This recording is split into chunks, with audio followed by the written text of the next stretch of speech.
ready to go racing, though, for the sprint race of the Nations Cup here in LA as we get racing underway at Watkins Glen, and Kay de Bruin leads the field across the timing line and down towards the first corner. Drummond, Serrano, Inestrosa all in tow behind. Into turn one, it's not a particularly heavy braking zone, so no dive bomb moves into there. Drummond then, it is through into the lead ahead of Jose Serrano. Oh, someone's well off in the back. That's Gallo, who's entered into a different postcode by the looks of things. He fired himself off into the barrier, and in towards the chicane will be where Serrano will try to launch that attack. In the slipstream he is then. He's closing up onto the back of Inestrosa, and it's going to be easy pickings here for Jose Serrano as they draw alongside one another into the bus stop chicane. Serrano goes through and into the race lead once again. Drummond does get held up there behind Inestrosa. He's got the inside line, and look at that. That was decisive and clinical for Drummond. Oh, and de Bruin's walking through. The door's kind of half ajar, and he just said, look, I've got to make as much ground as I can, and he's through it into third position. I mean, well, here is Miyazono in the slipstream of Kay de Bruin. He's got the inside line down into T1. Can he make that stick? That'll be brilliant if he can. Oh, Urra's going to walk through it as well. De Bruin's going to get shoveled to the curb on the outside and loses 2 places in the space of 1 corner. So Miyazono and Urra are through for 3rd and 4th place now, respectively. Urra on the attack against Miyazono. What a fantastic run he's had through the first couple of corners. Miyazono knows that, goes for that defensive line, and here comes de Bruin ready to try and take profit of it as well. Through the bus of chicane, there's contact. Urra's onto the curb. De Bruin goes back through on the inside as well. So Urra goes from attacking to defending to losing places. What a drive from Jose Serrano, who comes through to take the victory in the sprint race and pole position for the grand final. He wins it here at Watkins Glen. Jose Serrano will lead the field around the final corner and across the line as we get the grand final underway here for the Nations Cup in Gran Turismo World Series 3 in Los Angeles. We're at the Daytona Road Course and we're coming down towards the first turn with Serrano leading from Kylian Drummond. On the brakes we go. Already moves being made. Miyazono sitting in the wheel tracks of Kay de Bruin. You've got Pol Urra and Thomas Laboutelet very close behind indeed. And here comes Kylian Drummond. Side by side he is now with Jose Serrano to take the lead of the race as we come across the timing line for the first time of asking. He's through and into the lead. I guess he wasn't saving fuel, of course, like I said, because he chooses to go back to the lead right now. And sometimes you see that at this racetrack in certain cars where you use that, oh, we got de Bruin spinning out there. At the end of this one, the disadvantage may be if he's expended a bit more fuel. Look at this, it's now kicking off. Miyazono lunging to the inside. Serrano and Urra also going 2 by 2 through the exit of turn 1. That's opening the door here. Valerio Gallo is going to get a bit messy here as we come in towards the hairpin bend. Drummond's ready to try and pick his pocket there as well. Gallo's in the middle of a bit of a sandwich here, and he might come off second best, but manages to get himself now alongside Drummond for the exit of the corner as Serrano bails out of that battle as we come and flick it through the left-hander. Gallo's going to have the inside line in the grip under braking, gets himself through and into 4th place. The slipstream is just so powerful and the driver's just sitting in all of those trains. They've really been able to take profit in this mid-stage. It's brought a lot of them right into contention. As we're on board here, Valerio Gallo looks to the outside right now. His right rear tire is really worn, so it's going to be about how long can he hold on. Oh, it's so tight. They're so tough to be side by side. Both competitors have to work together as they go down into the International Horseshoe. A bit of contact. That was Gallo getting 2 for the price of 1 going down into there as well. He went from 5th place up into 3rd place at the expense of Miyazono. Guy Barbara's there ready as well. This is going to start getting pretty scrappy. And then look at that. In fact, he's now gone to 0.2 of a second. So, yeah, exactly that. Yeah, Miyazono to the outside. Laboutelet in the middle. Urra on the inside. Gallo's there ready to try and pick his pocket as well. In we go to the first turn. Urra on the inside. Laboutelet on the outside then here, side by side with Serrano versus Miyazono in the background for position as well. Oh, Miyazono with a big lunge to the inside, contact, bang, into the side of Laboutelet. Serrano's going to get shoveled to the curb on the outside. That's going to cost him drive. It's going to cost him a place to Valerio Gallo and also Guy Barbara there as well. Look at the run that Laboutelet got on the exit there of the Le Mans chicane. He's going for the high line on the outside. It's a longer route around that corner, but he gets it back into the slipstream quite nicely there. Miyazono, as you said, trying to break that toe, I'm sure, before too long. Laboutelet goes for the outside line as they go 2 by 2 across it. 2 to go at the end of this one here. Laboutelet with the outside line for second. Miyazono on the inside, down in towards turn 1. And they just cut a half second out of that lead for Urra right now. They're going to be right on his heels. They get back to the banking if they can stay right here. So Laboutelet into Miyazono. Oh my goodness. Miyazono gets spun round. Laboutelet is hit into the side there as well by Kylian Dumont on the exit of the corner, so the Frenchman's race has really come undone, and you would imagine there's going to be a penalty coming the way of Thomas Labousselé. It's opened the door though for Dumont. His compatriot walks straight through on the inside. No such bother though for Pol Urra. He comes across the timing line to take a commanding victory. Pol Urra wins World Series 3 in the Nations Cup here in Los Angeles ahead of Jose Serrano. It's a Spanish 1-2 in LA ahead of Kylian Dumont, who completes the podium. What an absolutely phenomenal drive.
Nations Cup for the Gran Turismo World Series 2025! My name's Jules Hardy, and I'm joined here in Japan by the wonderful Sasha, my beautiful co-host for today. 福岡の皆さん、こんにちは I can't hear them. You can't hear them? No. 福岡の皆さん、こんにちは Louder! Yeah, welcome to Japan, everybody, and thank you so much for watching. 皆さん、ご覧いただいて本当にありがとうございます。そしてお越しいただいた皆さんもありがとうございます。グランツーリスモワールドファイナル、ついにこの福岡で、ネーションズカップを迎えることになりました。Yeah. It's going to be...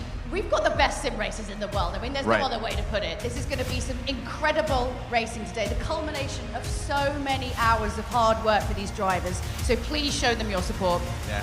もう朝にですね、今日はもう世界のベストのシミュレーサーたちがですね、努力の結晶を見せてくれるということで、大きなリスペクトをね、拍手と声援で見せていただきたいと思います。大丈夫ですか？ Ready to show respect. Oh, we love it, we love it. Well, I do have a question for you out there, which is, you know, you in the audience or you at home, do you think you know our drivers? さあ、ちょっとここにいる皆さんと、そしてご覧いただいている皆さんにもですね、ちょっと聞いてみたいんですが、皆さんはここに来るドライバーのことを知ってますか？ Let's find out. さあ、チェックしましょう。Let's look at the video. Don't forget that you can get involved with the World Series inside Gran Turismo 7 with the bonus campaign. Just click on the Champions campaign banner on the GT7 world map, and that's going to give you the chance to win 1 million credits for each of the Nations Cup and the Manufacturers Cup by predicting who's going to win. Just think of all the stuff you could buy with that. Don't forget that you can enter and vote right up until the start of each grand final. Good luck. Watch the World Series broadcast through your GT7 game, and you'll unlock some special in-game rewards through the Viewers campaign.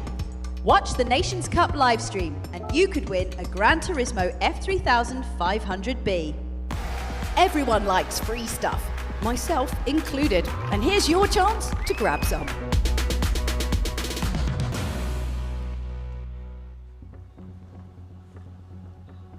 Please welcome on stage Park Jun, Vice President of N Management Group, Hyundai Motor Company, Hyundai Motor Company N Management Group Vice President のパク・ジュンさんです。Welcome.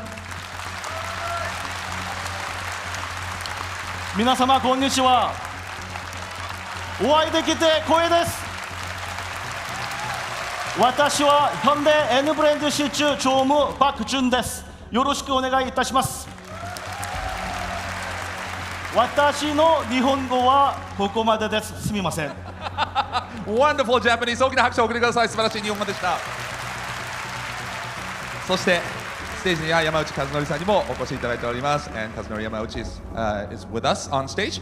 さあ、まずはですね、このジュンさんにですね、この、10周年という、ヒョンデの N ブランド、その記念ということにもなるわけですけれども、ちょっとその辺についても聞いてみたいと思います。So, Jun, could you tell us about the Hyundai N brand 10th anniversary? Okay, before I talk about the Hyundai N's 10th anniversary, I would like to talk about Gran Turismo. I love cars, and since I was young, I played Gran Turismo. Back in 1997, when I first played Gran Turismo, I was shocked, and I play again and again and again. And right now, my sons are playing Gran Turismo all the time, and that shows how great Gran Turismo is.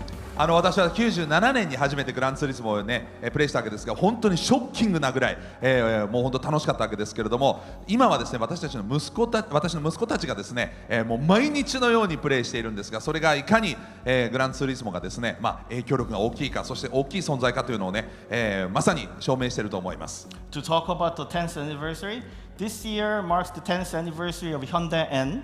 And also it means the 10th anniversary of great collaboration with the Polypony Gran Turismo, which began with the Hyundai N 2025 Vision Gran Turismo when we firstly launched N as a brand back in 2015 at the Frankfurt Motor Show. はい、ヒョンデの N の、10周年ということになるわけですけれども、それはまたポリフォニー、そしてグランツーリスモとのですね10周年のパートナーシップということにもなるわけですね。ちょうどですね2015年のフランクフルトモーターショーで今写真出ていますけれども、ヒョンデ N2025、ビジョングランツーリスモを発表した時だったんです。10 years old, we were younger, right? 10年前なんでちょっと若いですね。はい。Over the past decade, Hyundai N has achieved a lot of great success in WRC, TCR World Tour, Nürburgring 24 Hours Race, and also in the Pikes Peak International Hill Climb. We introduced a lot of different high-performance cars like i30N and ELANTRA N, and now we are setting the standard of EV high performance like Ioniq 5N and Ioniq 6N.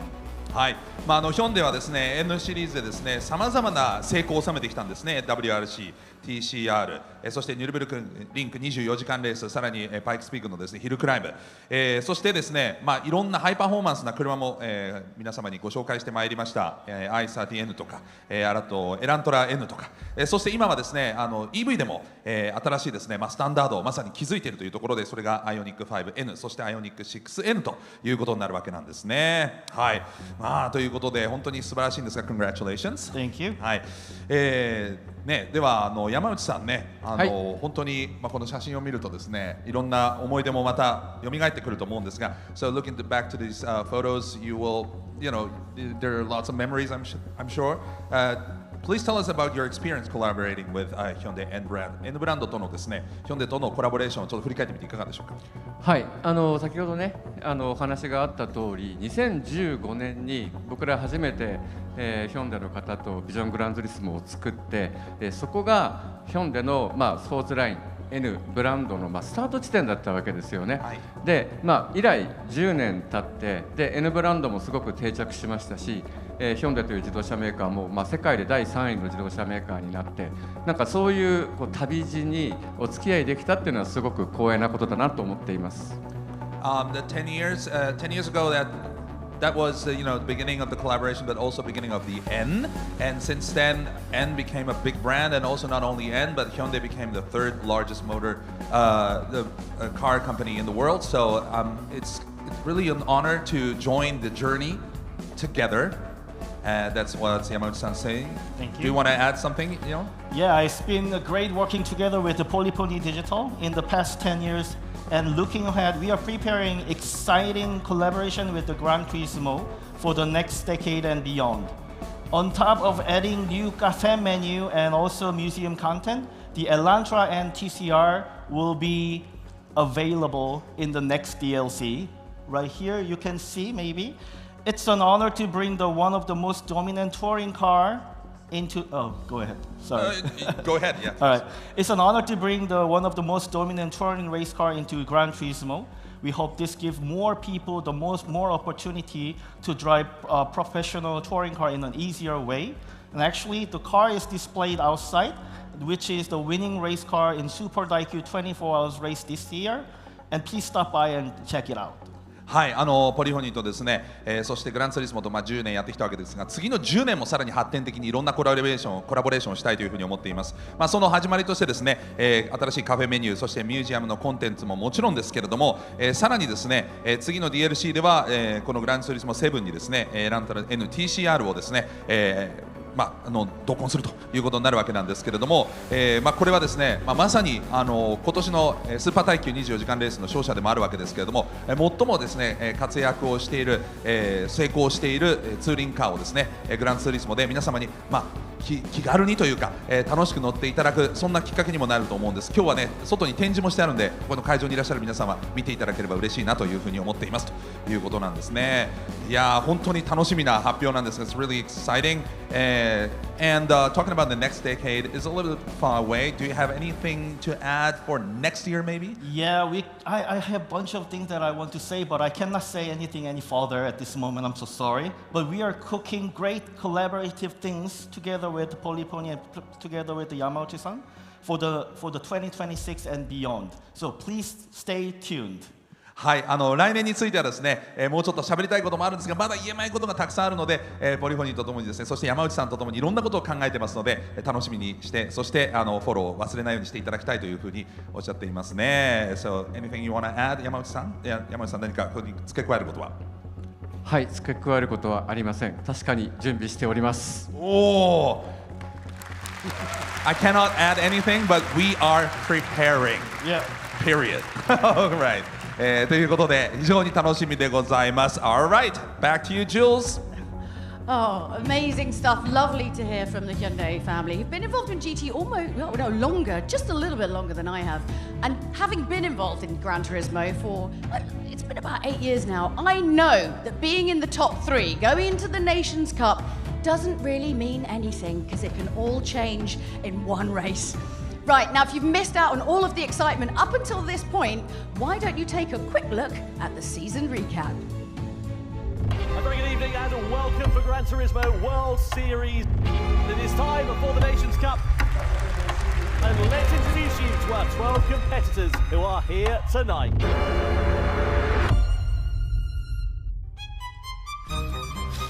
"2025 is the 8th year of the Gran Turismo World Series, and we kicked off in round 1 in the United Kingdom. And London did not disappoint, and we were treated to some incredibly tight racing. As we come into the first corner, Serrano defends Urra, looking for the outside line. That's going to be brave. Can he make it stick on Serrano? He slides. Is that moment over? But Jose Serrano pulls a blinder and wins the grand final of the Nations Cup here in London. Round 2 took us to Berlin, Germany, where we had some exciting battles, and we also saw the start of the Spanish dominance. Serrano leads, but Urra's got the inside line here on Kaidebrun in the middle sector. Can he make it stick through into the left-hander? He can, and Gallo's there as well. De Bruyne loses 2 places. Jose Serrano makes it 2 wins from 2 races in the Nations Cup here in Berlin. What a performance from the Spaniard. Round 3 in Los Angeles was a bit of a banger, as Pol Urra managed to stop Serrano going 3 for 3, and also got the sweet taste of vindication for his little bit of a slip-up in Berlin. In we go to the first turn, Urra on the inside. No such bother though for Pol Urra. He comes across the timing line to take a commanding victory. Pol Urra wins World Series 3 in the Nations Cup in LA. And so here we are at the World Finals in beautiful Fukuoka, where anything can and probably will happen. さあそれではネーションズカップのドライバーの皆さんの登場です。大きな拍手で出迎えてください。 Let's meet the drivers of the Nations Cup. From Canada, Samuel Cardinal.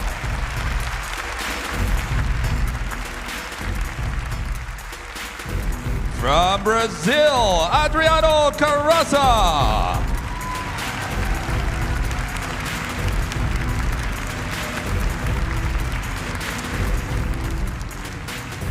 From France, Thomas Laboutelie.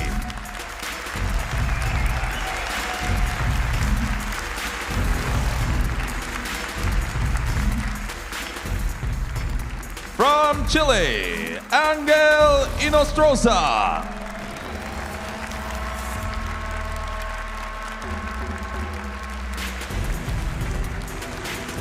From Australia, Guy Barbara.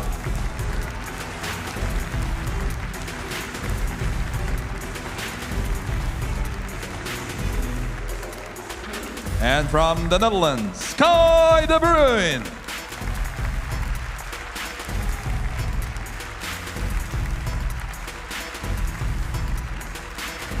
And from Japan, Nippon, Takuma Sasaki.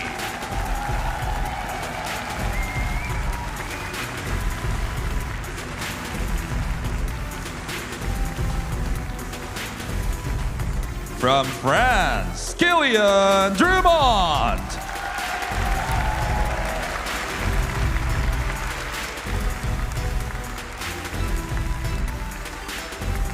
And from Japan, Nippon, 2020 and 2024 champion, Takuma Miyazano.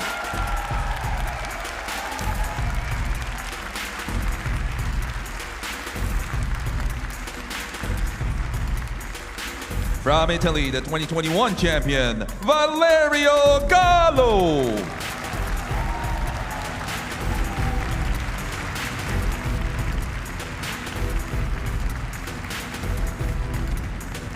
From Spain, 2023 champion, Pol Urra.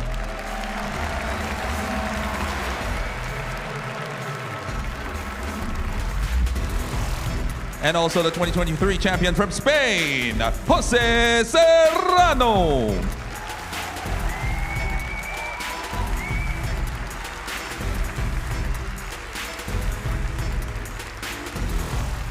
それでは国歌の演奏です。ご起立ください。Please rise for the national anthem of Japan.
Oh, hey, so I don't know why I was over here, but I was. Hello. Hi. We're like windmill high five on the way. Hello. All right. How's it going? Okay, this way. Right, okay, so I mean, before we kind of get into it all, Yeah. like, it's very, very close between the top drivers, but Yeah. I just don't think there's anything can really happen at this point. Yes, we saw that yesterday. Yeah. Yeah.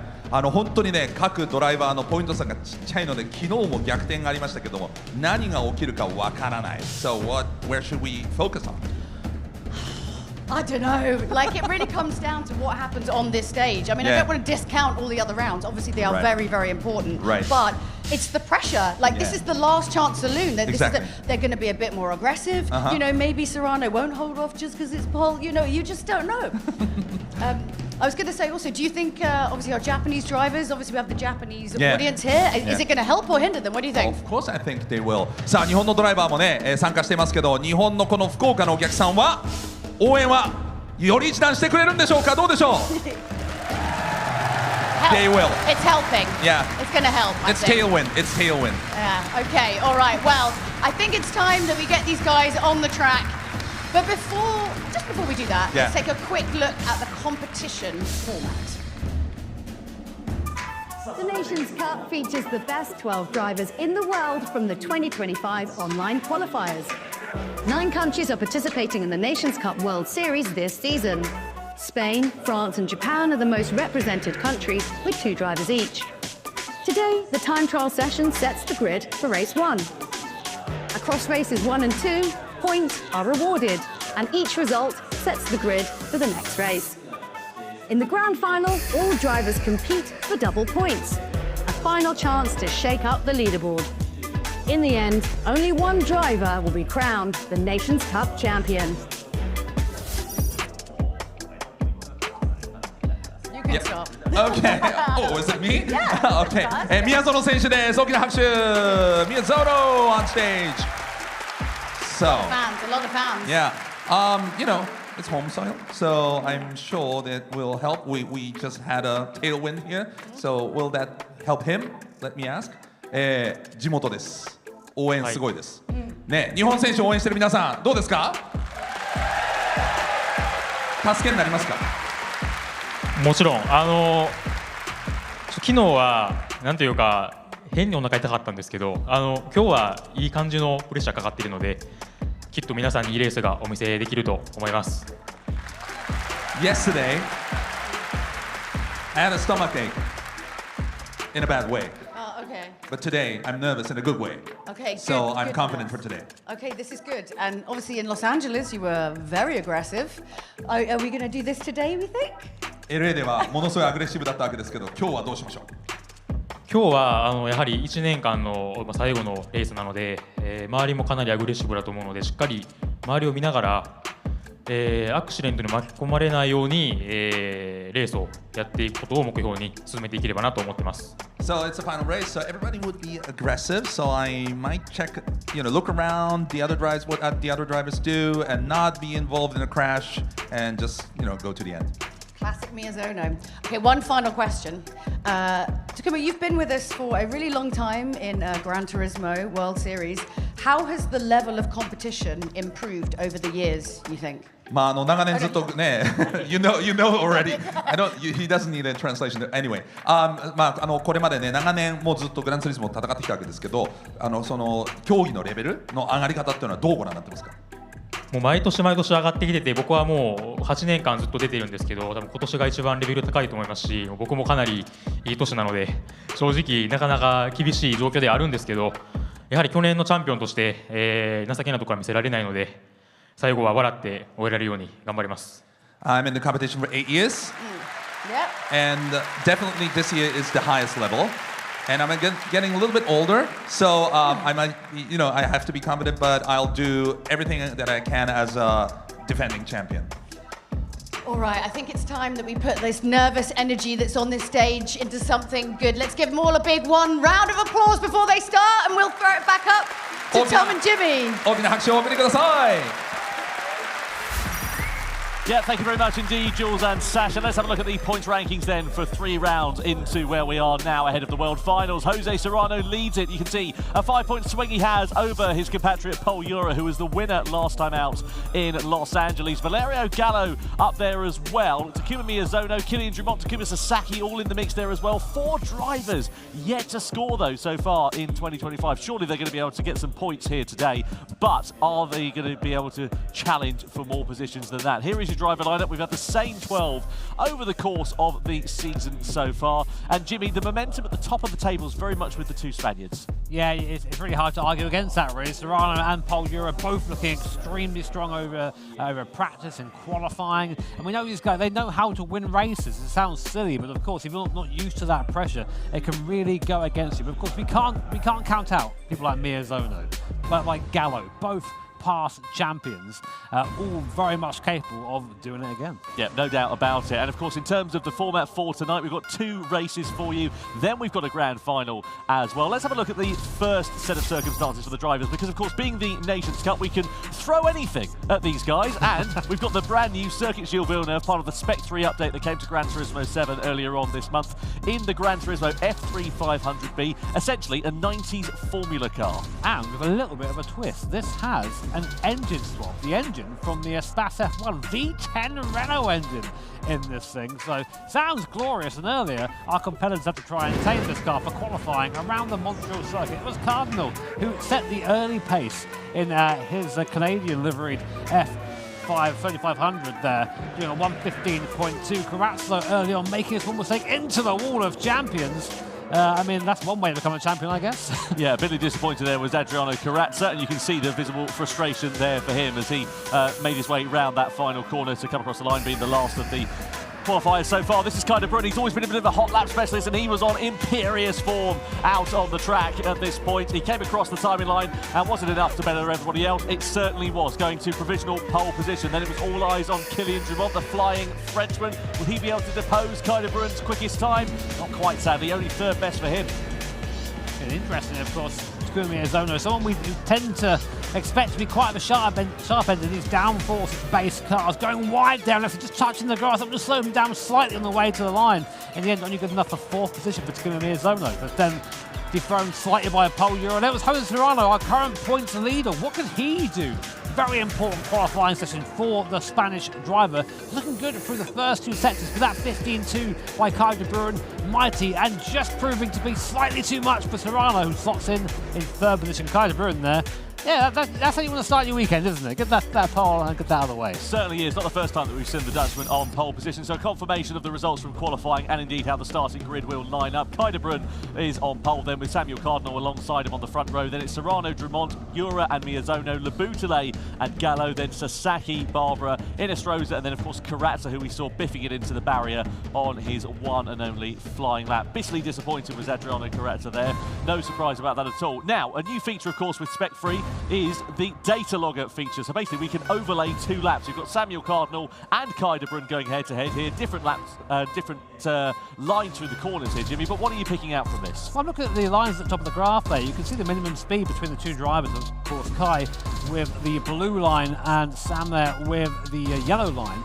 But just seeing a little bit more efficient at getting the car out of the corner is Kaida Brun. And it was only 0.05 of a second the gap at the end. But that was carried all the way through. You see there through the last chicane again, no difference whatsoever. It was all done in that middle sector. So it just goes to show around here, even the smallest little margins can come into play. Certainly can. As you can see, the first of our three races here tonight about to get underway very shortly indeed at the Circuit Gilles Villeneuve for race one of the Nations Cup. An amazing venue we have here in Fukuoka, the venue for the 2025 Gran Turismo World Series World Final. Some brilliant cars on display as well. The Ford GT there, we saw a Porsche 911, Mazda 787B there. Yeah. That's your pick of the bunch. I skipped him when I saw that thing. Amazing to have that here. And of course, having a live audience here as well adds a little something special, doesn't it? Certainly does. Well, let's have a closer look, shall we, at the circuit the drivers are going to be competing on then. So, Circuit de Spa-Francorchamps for race one, prototype cars, racing soft tyres, 8 laps. And when we say prototype cars, we don't just mean new cars. We've got a right variety of machinery. Yeah, I like how it's just a prototype car. That's the whole category, but some amazing cars in there, including the aforementioned 787B. There's Toyota GT1s in there, there's Group C cars, we have modern Vision GT cars, a whole bunch, of course. Here's your starting grid. A reminder, Kaida Brun, of course, starting on pole with Sam Cardinal in second, Serrano third, Drumont in fourth. And here's the car selection, the first look at what our drivers have picked for their machines. Any surprises there for you, Tom? A few, yeah. Just to be clear about this, by the way, in terms of how the drivers were able to select their cars, of course, if you qualify on pole position, you get the first pick, second position on the grid, you get the second pick, and so on and so forth. So obviously some drivers not quite able to get maybe the machinery that they would quite prefer, but I'm keen to see, for example, a Sauber Mercedes C9 going head-to-head with the LM Mazda Vision Gran Turismo machine. I mean, where else are you going to get something like that? Yeah, this is a very Gran Turismo race, isn't it? I love stuff like this. A wide range of cars. 787B we mentioned down below in the lobby. I tried to get anywhere there, but the security, they're on it around here. They are quick. Of course, Le Mans winner in 1991. Good year. It was. Year 1991. It was, yeah. I heard that there was a YouTuber that was born in that year as well. No. No idea. No idea about. A brilliant car. I must be honest, I've never seen you quite as excited about this. Why is it that this car excites you so much? I mean, it's just something different, isn't it? It's that awesome 4-rotor rotary in the back, making that awesome shriek, and its performance too, of course. Absolutely. We're about to get the first race underway for the Nations Cup here in Fukuoka. Wow, we are So very close to the start of our first race of the grand finals of the Nations Cup. I can't believe it. Let's check if Fukuoka's ready. I found a cute one. Konnichiwa. Find the cute one. 誰を応援してますか? No. He's too nervous for the race. It's all good. Anyway, Are you ready? Everybody's ready. Yes? 皆さん準備はいいですか? We're ready. Let's get this show on the road. Thank you.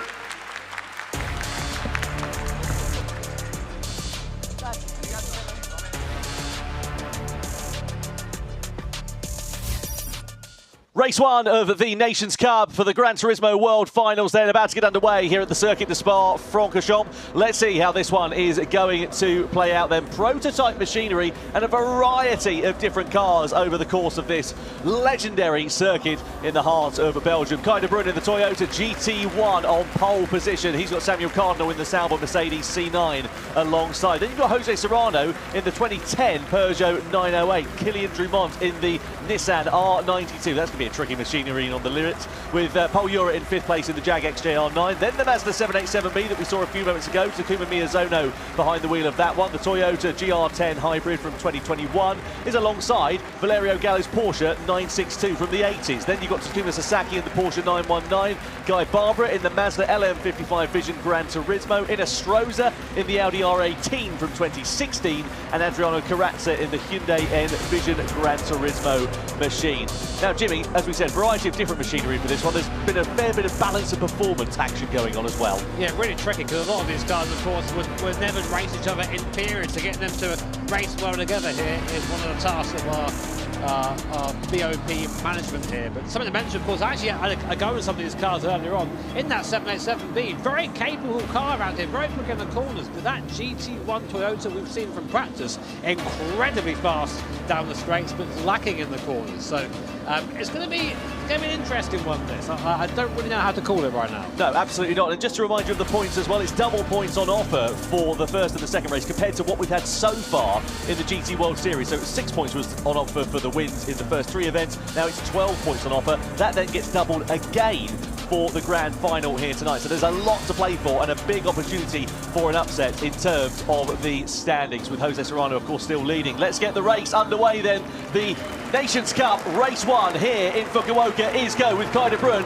leading down towards La Source with Samuel Cardinal, followed by Jose Serrano. Are we going to see any dive bombs on the inside there? Looks like Miyazono was trying to lunge through in the Mazda 787B. He's now into 5th place as we come out on the run out of La Source. Kai de Bruyne's gone from pole position down to 3rd, with Jose Serrano now occupying the front of this race. Up through the rise of Eau Rouge and Radion we are for the first time into the Kemmel Straight, and Miyazono's all out of shape, nearly into the back of Kai de Bruyne. That cost him time, cost him a place also to Samuel Cardinal. So we're only about 3 or 4 corners old in this race, and now we've got a change of lead because we're 3 abreast down the start finish straight. Serrano on the inside, Drumont in the middle, Kai de Bruyne on the outside. Who's last of the late breakers? Serrano it is that manages to retain the lead. Drumont into 2nd, and Miyazono somehow, after all of that drama from La Source and in towards Eau Rouge, manages to get himself into 3rd. De Bruyne's had a mistake somewhere. It's down to P8 from pole position. So a familiar story there from Kai de Bruyne as Takuma Miyazono goes side by side with Pol Urra. Sasaki moving up as well in the Porsche 919. So a hectic start there, and profiting from all of that is Jose Serrano. Great start from this rally, ideal for him as we're in the midfield there. Pol Urra battling against Sasaki, and you're seeing all the differences of these cars here. And getting a Stroza up to P5. Those hybrids really fast at the start here, but being held up slightly by this jack. But look at that cork in the bottom of it, and they're all together. You can barely throw a towel over them. Yeah, you can see the newer prototype cars are just so much quicker in this mid-section, the technical part of the circuit. When you get onto the long straights, that's when the older machinery will prove to be beneficial. But look at the gap the top 2 have got already in this stage. Jose Serrano, Kylian Drumont already with 2.3 seconds in their pockets over Pol Urra, and you've got cars there that are separated by about 18 years in terms of total time. The 2010 Peugeot 908 being chased by the 1992 Nissan as we come down in towards the bus stop chicane. Drumont having a look, Serrano going for a slightly defensive line into there, manages to get it all up as we see Urra going very deep down in towards the chicane, just about manages to hold position, but Miyazono and Sasaki ready to pounce behind as we start lap 2. What a sight so far in this race. Look at that gap between 2nd and 3rd. Pol Urra got a lot to do to try and bring that back from now. Meanwhile, rest of the pack goes through the source. Serrano leading down the hill with a gap now, 8/10 of a second to Drummond, who we now ride on board with this awesome Nissan Group C car. What a camera angle this is. Think about the power this thing has driving through the rear wheels. It's very tricky to get through the midfield, and now look at that. The length of this thing, holding it in 4th gear, 305 k's, nearly 310 k's. Look at the speed difference, almost run into the back of Jose Serrano there, but you're seeing the strength of that thing. So if Drummond can hold on through this midsection, he can attack then in the first and last with a much more based around top speed. Here's Miyazono. He's trying to defend here from Pol Urra at 787B, running well so far, but there's now a big gap between the leaders and the second pack. Gallo and De Bruyne under investigation for a collision. Gallo's down in 10th place, De Bruyne's in 7th position, so De Bruyne clearly in the wars on the opening lap there of that race, and it's cost him a fair bit. It might be set to cost him a little bit more as well. Down in towards Puon we go. Let's have another look and see if we can pick out what happened between Gallo and De Bruyne. So Gallo's there in 10th place. Where's De Bruyne going to infer in all of this? So Gallo got to the side of De Bruyne, and that sent Guy Barbara into the pit wall on the exit of the first corner as well. That's why the Australian driver is now down into 11th place. And Guy Barbara can't catch a break, can he? It seems that every time he comes to one of these, something happens, he's off the back of the field. But same for Cardinal as well, strong qualifying, now P10. So goes to show the car choice and that first corner shuffle all about. Here comes Pol Urra using the V12, that mighty Jaguar, up into P3, and Miyazono not really defending there as the two hybrid cars, the Audi and the Porsche, follow on through behind. Well, what an interesting combination. Two Group C cars, two hybrid cars, they both dug up the inside. Their camera cuts away at the worst time possible. Inestrosa, I think, has got by in the Porsche up to P4. Sasaki there still, though, in up to P5, sorry, in the R18. Inestrosa up 7 places from where he started on the grid. He was 11th, just to remind you as well. So the Chilean really making some good ground in the opening stage of this race. Very impressive. It's only an 8-lapper, which doesn't sound that long, but of course it's a very long lap here at Spa-Francorchamps, about 7 kilometres in total, as Laboutelet has come into the pit lane then here. So clearly some problems for the Frenchman, because we weren't expecting any pit stops in this race. Not quite sure what has happened to him, but that's not a good way for him to start proceedings for the World Finals. Meanwhile, Inestrosa in the slipstream of Urra, looking to the inside down at Les Combes. Can he make it stick? Side by side they go. Urra's got the inside line, he's going to switch to the outside line, and then Inestrosa does go through the Audi R18 and into 3rd place. That's opened the cork in the bottle. Look at it, the two followers of Miyazono and Sasaki are ready to pounce there as well. What a great little scrap this is there. Again, two Group C cars taking on cars far younger than them, and still just about managing to hold on. I think Inestrosa in 3rd place now. I think he's got to try and look forward, try and chase down Drummond Serrano. They've had an easy time, I think, so far. Update on Laboutelet there. I think that's just a rage quit, Tom. 2 in 2 days from him, man. Poor showing. Don't like to see that. Disappointing there for Thomas Laboutelet then, either way, to have ended his race early. We go through in towards the chicane then, in the middle part of it, and look at the gap there that Inestrosa has got to make up. 3.3 seconds, a tall order. What he'll have to hope for is Drummond and Serrano to start battling with one another. We have seen a few exchanges of position, but nothing that's going to drop them back to the rest of the field. Out of Paul Freya we go, and in towards Blanchimont as we head towards the bus stop, and you can hear the howl of that Mazda 787B in the distance as we ride on board with Sasaki in the Porsche 919 into the braking zone. And look at the straight line speed. Inestrosa's got the inside line here with Pol Urra trying to attack for position, but into the braking zone. That car that Inestrosa is piloting of the Toyota is pretty handy, and no such threat is able to be made by Pol Urra. So in the background, that GT1 popping into frame with Kai De Bruyne. And what an awful start from Kai De Bruyne. We were sort of saying earlier with Kai, he's really fast over a single lap and just can't always seem to get it together in the race. And the same, I think, seemingly happened there as well. But we go on board with Miyazono again using that draft, and they're going to be a bit quicker than this Audi in a straight line. It's slow down the straights as Audi. Look at it, really slow. Here comes the Jaguar, here comes the Mazda. Through they go past Inestrosa in the 787B with Miyazono. Awesome pictures here as we make it through Les Combes.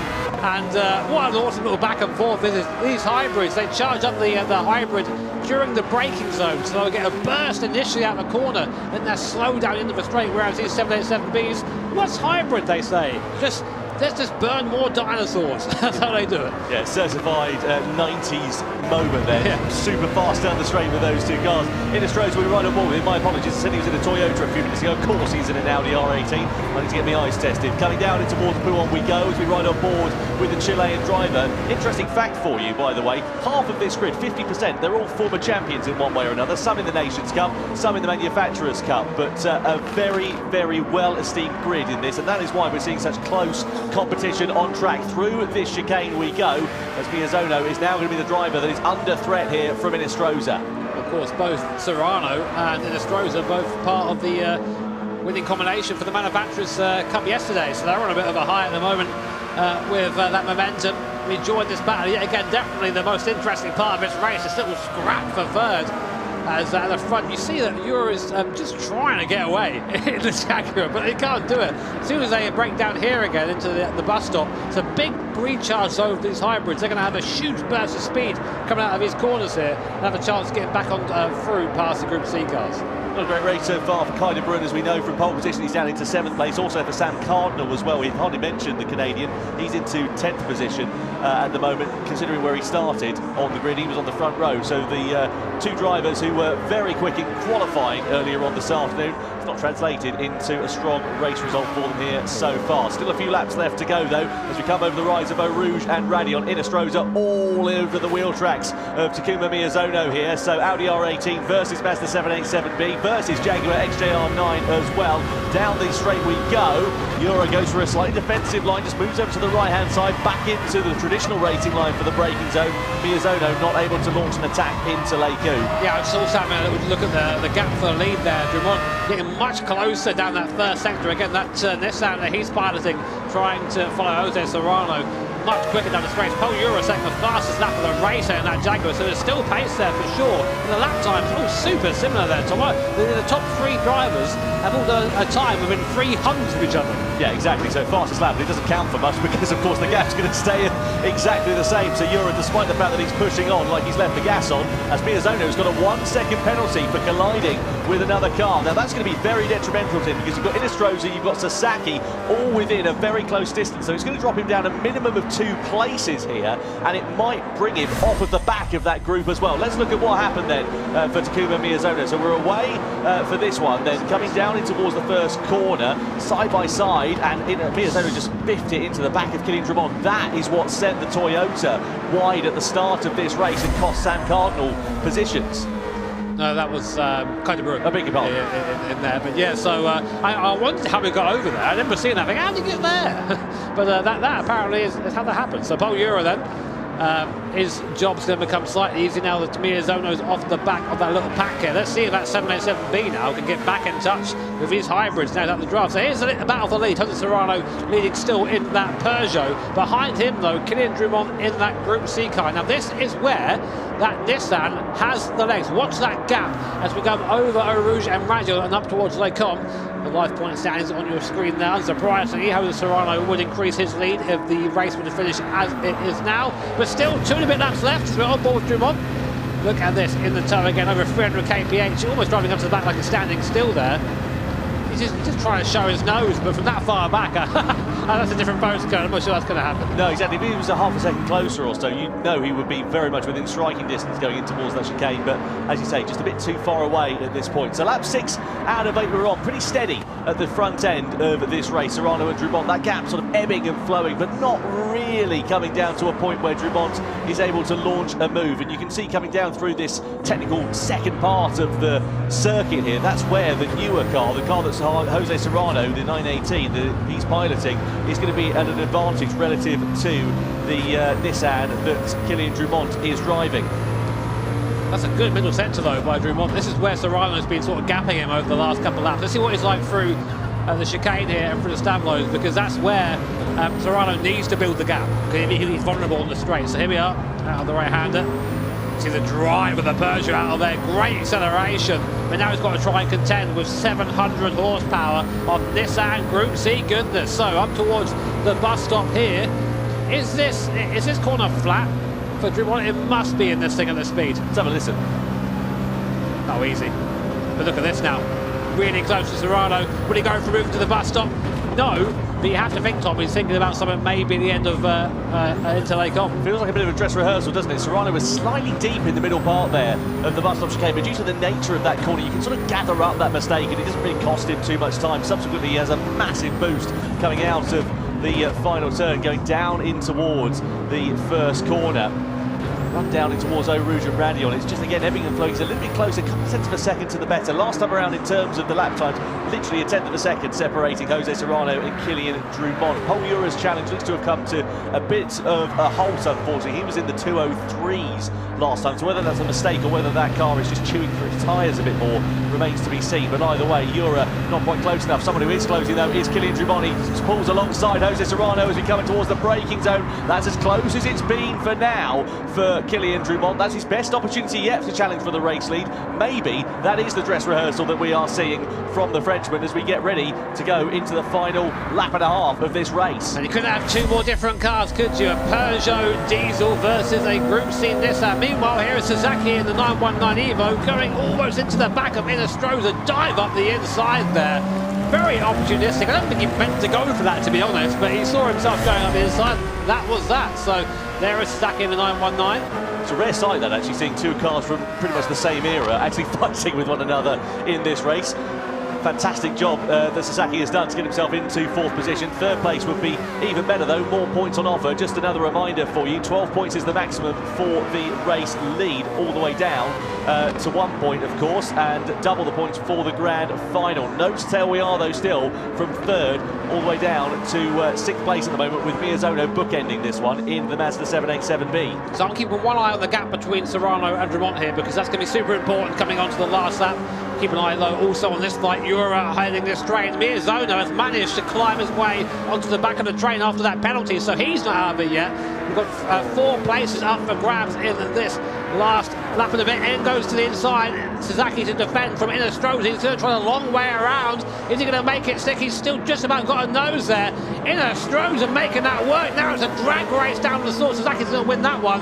And on to the final lap of the race. Is Drumont close enough to Serrano for a move? Oh, and the inside goes Sasaki. Can he make it stick into La Source? He's got the move, he's got the place, he's got track position, he's through and into third position, but will that cost him drive on the exit? Will leave him vulnerable as we come down the hill and head in towards Eau Rouge and Radion for the final time. So Sasaki through into the podium places for the first time in this race, but now Pol Urra is coming under threat here from Angel Inestrosa, and now he's attacking Takuma Sasaki. Inestrosa as well. We're nearly 3 abreast, we are 3 abreast. Miyazono's in the middle and coming through in the 787B, gets 2 places in the space of 1 straight as we head in towards Lake Coon for the final time. Urra's in third, Miyazono's up through and into second. Inestrosa now, the driver who's gone from attacking to defending to losing places, as Sasaki's on his inside through the right-hander, and now Inestrosa is down to 6th. And look who's back in the mirror, Takuma Miyazono in that orange and green liveried Mazda 787B, climbing his way back up the positions after that penalty earlier on, and now Pol Urra knows he's going to have a challenge on his hands to keep that third place to the end of the lap, and then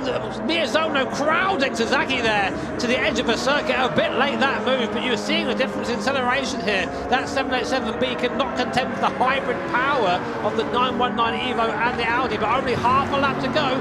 Maybe they keep it. Look how close Drumont is now. Yeah, these drivers know that these points are absolutely crucial in the early stage of the weekend here for the championship. So Drumont wants to try and take points out of Serrano. Urra needs to get third place to try and hold on to as much of a lead as he possibly can at the top of the table. On board we ride there with Kylian Drumont. One more opportunity left to challenge for the race lead, and he's just too far away from Jose Serrano. We come in towards the braking zone at this point, and I don't think, unless he goes for a Dan-dare move on the brakes, Drumont looking to the inside. The door gets shut though by Jose Serrano, who blocks the line and holds firm as we come into the final corner. Jose Serrano wins race 1 of the Nations Cup here at Spa-Francorchamps from Kylian Drumont, and Miyazono is through on Pol Urra for third place and then dragged to the line. The 787B gets a podium here in Belgium ahead of Urra, Sasaki and Angel Inestrosa. A fantastic race there with all different types of machinery, and that is a brilliant way to start off proceedings here in the Nations Cup for the World Finals. I thought for a second Drumont was going to get that done. That was a huge lunge by the Frenchman right at the end there, but just about getting the car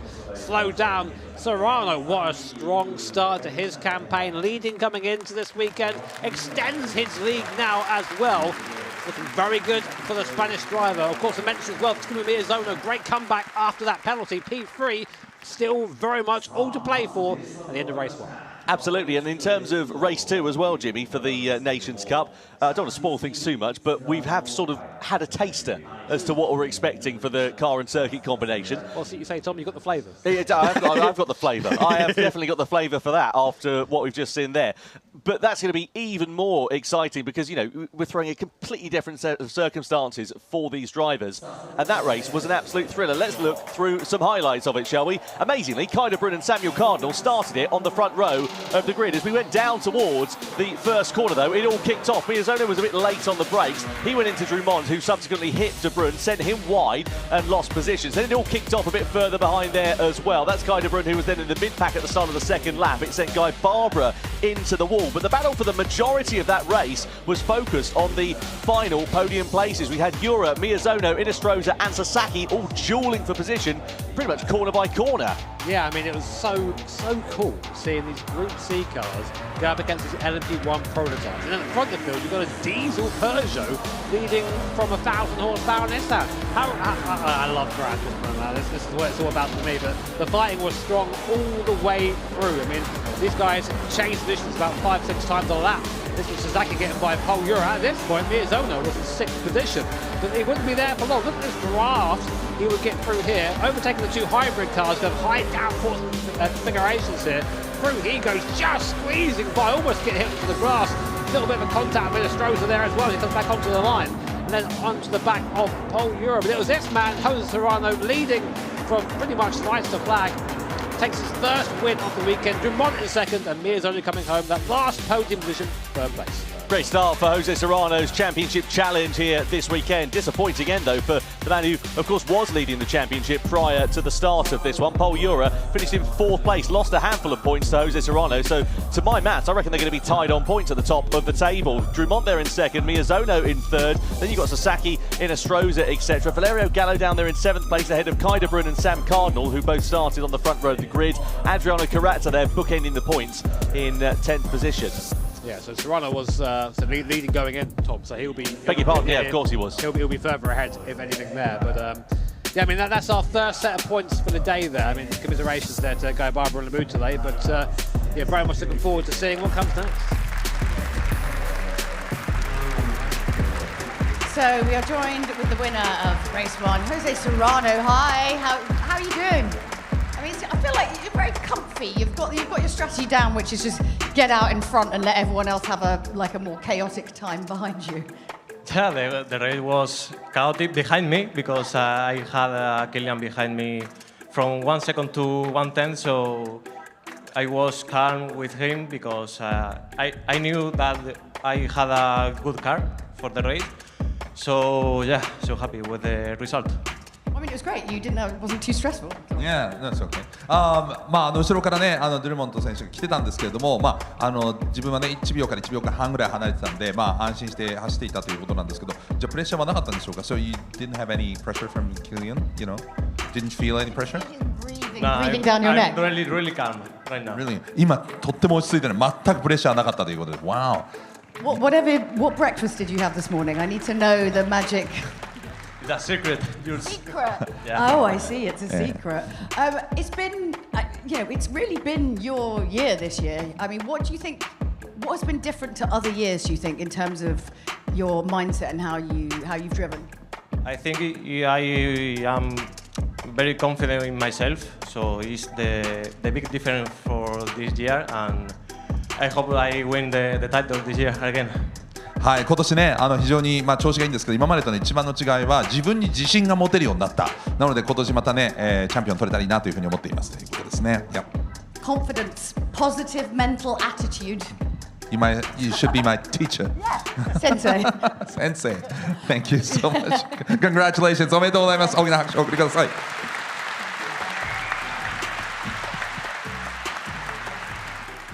Well, let's get confirmation of the points standings then. Jose Serrano, of course, taking the win here for the first race of the weekend in the Nations Cup. He was already leading the championship coming into this one, and now look at that, a 10-point swing. Looks like a lot. Don't forget, of course, there's a maximum of 12 points on offer for the second race, and then we double that for the final race, 24 points. So there's still a big big chance for it to change in terms of trajectory. One poor race can cost you very dearly indeed. So Pol Urra there, 4th place he was over the line in that first race, but you can see there now 10 points the gap that sits between him. It means that Drummond, Miyazono, Gallo, etc. have all closed that gap up behind. Yes, it's very tight really for 2nd, 3rd, 4th and 5th place, but that's 10 points. I mean, we do have double points, as you say, for the grand final, but that's still a decent gap there for Jose Serrano. And you saw his reaction there. It's kind of like, yep, okay, I've got that first bit done, 2 more to go.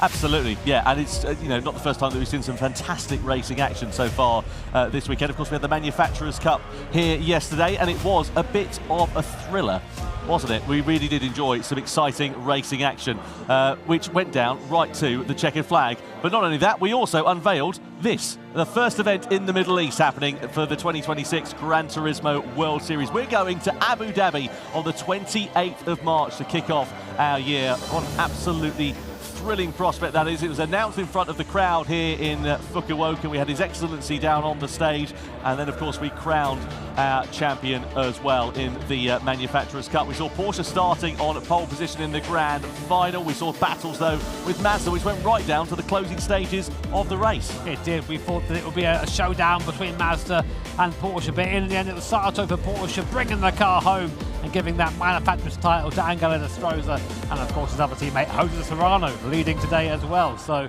momentum's with him. You got to say, Thomas, looking good for Jose. Anyway, that was then. This is now. Of course, we're here in the Nations Cup. We've just had the first race. It was an absolute corker. Second race, I'm sure, is going to be much the same, because we are going to the Circuit Gilles Villeneuve, part of the Spec 3 update that came in Gran Turismo 7 very recently, and we're going to be in the Gran Turismo F3500B. Now, if you haven't seen this car, it's a 90s Formula car, and instead of a V8 engine, we've swapped it out. We've stuck a V10 engine in it, which makes it even trickier to drive. The starting grid for this one is determined by the order of the results from race 1, 17 laps, 2 times fuel consumption, 6 times tyre wear, racing medium and soft tyres there as well, and crucially, right at the bottom there, a standing start. And now I drove these things the other day, and they are hard to get off the line. If you get away without wheel spinning, then things have gone very right for you, I'll tell you that. Here's the predicted strategy. It's a one-stop, nice and easy. Soft tyres, of course, been a bit quicker than the medium tyre, but wear a bit quicker, and then vice versa for the mediums.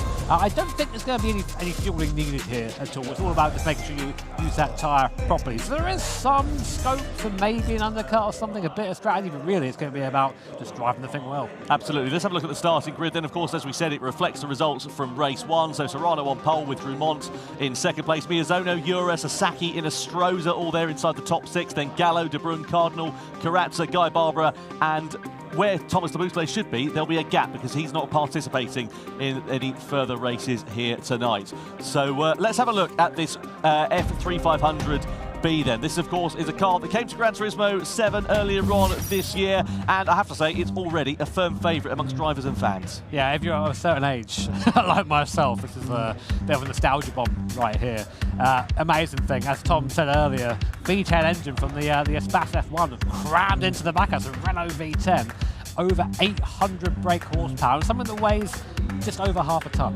Extremely fast, extremely fun, lots of aero as well, of course. Definitely a skill-based car, this one. And Jimmy, a standing start for the driver. Yep. So how does that change things? Because obviously a rolling start, you sort of negate the risk away from the lights.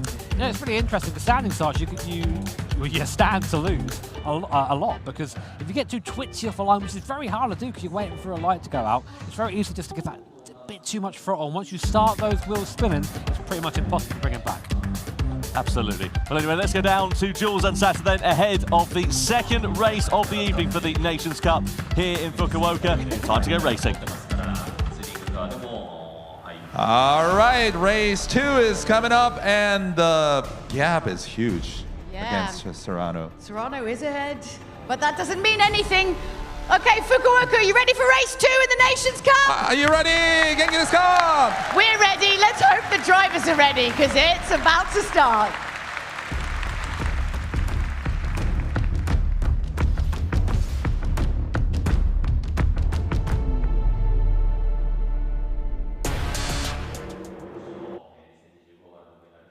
World World Series World Finals about to get underway. And the drivers then lining up on the grid for this one. Let's see how it is going to work out then. A standing start at the Circuit Gilles Villeneuve in these 90s Formula cars. Pole position, Jose Serrano, the winner from race 1. Alongside him on the front row is Kylian Drumont in his Gran Turismo F3 500B. Then Takuma Miyazono heading the second row of the grid with Pol Urra for company, chasing down Serrano's championship lead. Sasaki in P5 on the grid with Angel Estrosza, 6th position for the Chilean, made some good progress from where he qualified in the first race. Gallo lines up P7 and he has got Kai de Bruyne for company alongside. Samuel Cardinal started from the front row, finished P9 in race 1. Adriano Carrazza completes the top 10 for Brazil. Then it's Guy Barbara in 11th position, and alongside him should have been Thomas Laboutelet. Anyway, all eyes on the 5 red lights then. Who will be the king in Canada as we get the second race underway here at the Circuit Gilles Villeneuve? Lights are out and we are racing. Jose Serrano leads them down towards the first corner, but keep an eye out for Kylian Drumont. He's side by side, and Miyazono is in there as well. Drumont is way off onto the car park. As we go into the first corner, he goes down and drops behind Serrano for the race lead. So Serrano in his lead now. Miyazono going into second and Drumont banging into the barrier. So he's already picked up a penalty for his dramas in the first couple of corners, and now he's gone down like a tabletop and into the wall. There's a huge crash in the background as well. Oh wow, that was chaos at the start. I mean, the upshot is Serrano is now presented with a gap out front. Miyazono second, Sasaki third, Urra fourth, but I think Urra at the start, I don't know if he touched the grass or something, but he was way too fast in T1, went flying into the back of Drumont, and who got just shoved over the grass, got a penalty for going over the grass, I think, and then that was it. So yeah, unsurprisingly, that instant under investigation, man, what a start. Well, we always talk about pressure, don't we, in these events, and so that proved to be the case there for Pol Urra. And has he succumbed to that pressure? 10 points deficit he has from Jose Serrano at the top of his championship table, and that could be set to take a further dent as it stands for now. Anyway, just to look at the tyres for the first time in this race, Serrano, Miyazono and Urra are the drivers who are on the soft compound. Urra, of course, desperate to make up ground, courtesy of the fact he's on that soft tyre and needs to be in the top 3 positions, but already you can see the gap between themselves and Takuma Miyazono as he goes through for third place down at turn 1. Should be nice and easy there for Pol Urra with the extra grip under braking and in the mid-phase of the corner. Anyway, come back to that in a few moments. Let's have a look at what happened. Keep an eye out for Pol Urra there in 4th place. He's going to go careering into the back of Miyazono and Drumont. He just didn't brake. I'm not quite sure what happened there, got unsighted, but I mean, that's a very clear, just shunt off the field. And Drumont there had no choice but to go over the grass. So real shame there for the Frenchman. That's after a very strong race in race 1. Sees himself at P9 now.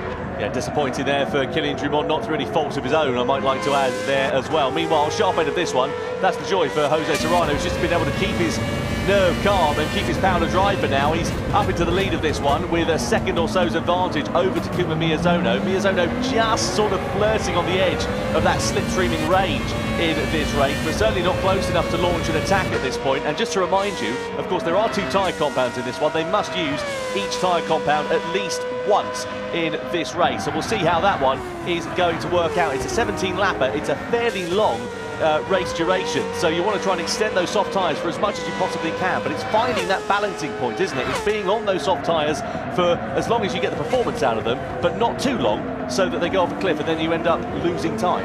It's all a lot of strategy involved in that part of the racing here, but Serrano just eking out the gap to Miyazono. Of a replay on board, Kylian Drumont trying to come back through the field. That means on the guy Barbara there, big lunge, going far off the circuit and then back down to P9. So some frustration there for sure for Kylian Drumont. And you can't blame him really, can you? No fault of his own, he's pretty much out of the race, but anything can happen. 1.7 seconds is the gap to the front for the 2023 Nations Cup champion, part of Team Spain. Of course, that format back there being chased for the double champion and reigning champion, Takuma Miyazono. Still no word on the investigation for Pol Urra down at the first corner. There we go. I say that right on cue. 3-second penalty for colliding with another car. No surprise there at all for Urra. Right, now that's going to really compromise his race because not only is he on the soft tyre, he's also going to be losing time, losing places as well. It's going to put him right out of sequence. We've seen that from Urra in the past. Pressure does get to him a little bit. He does crack a little bit, and that's the grand example. Look at that, slowing down there, serving the penalty. Sasaki through, Gallo through, will Carrazza get through as well there? No, just about, but still not ideal for the Spanish driver.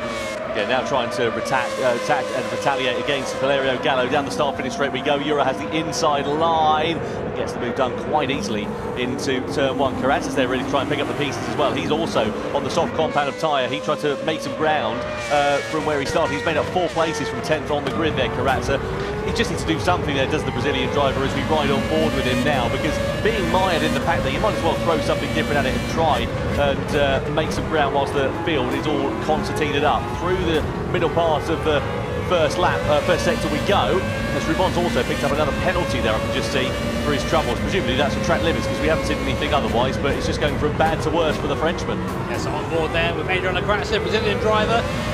Never really shone as bright as he could have done, I think, in this series so far, but himself and Gallo admittedly fans of these kinds of cars, these difficult downforce style where you have to be very careful. A lot of driver skill needed to extract the maximum out of these machines, and both Gallo and Carrazza moving forward strongly, and Pol Urra trying to get back into the swing of things after his penalty. Sasaki in front there, just checking the mirrors, and Pol Urra comes from rocketing up behind him here. What a sight that is, breaking down chicane behind. Gallo looking to try and defend from Carrazza, does do just about, but those two go side by side there, and then ahead. Pol Urra, now there you go, looks easy, doesn't it? That tyre advantage really strong here. Nicely done there for Pol Urra, makes the move clinically and decisively, exactly what he needed to do, but I think third is probably going to be the best that the Spaniard can hope for here. And you have to consider the fact that the drivers behind are on the medium tyres, Sasaki and Gallo, they're still very much within touching distance. So if you reverse that tyre compound, and we think we're towards the end of the race, of course that's going to leave Urra quite vulnerable now as well, isn't it, compared to the medium shod runners who will then subsequently be on the soft compound of tyre at this one.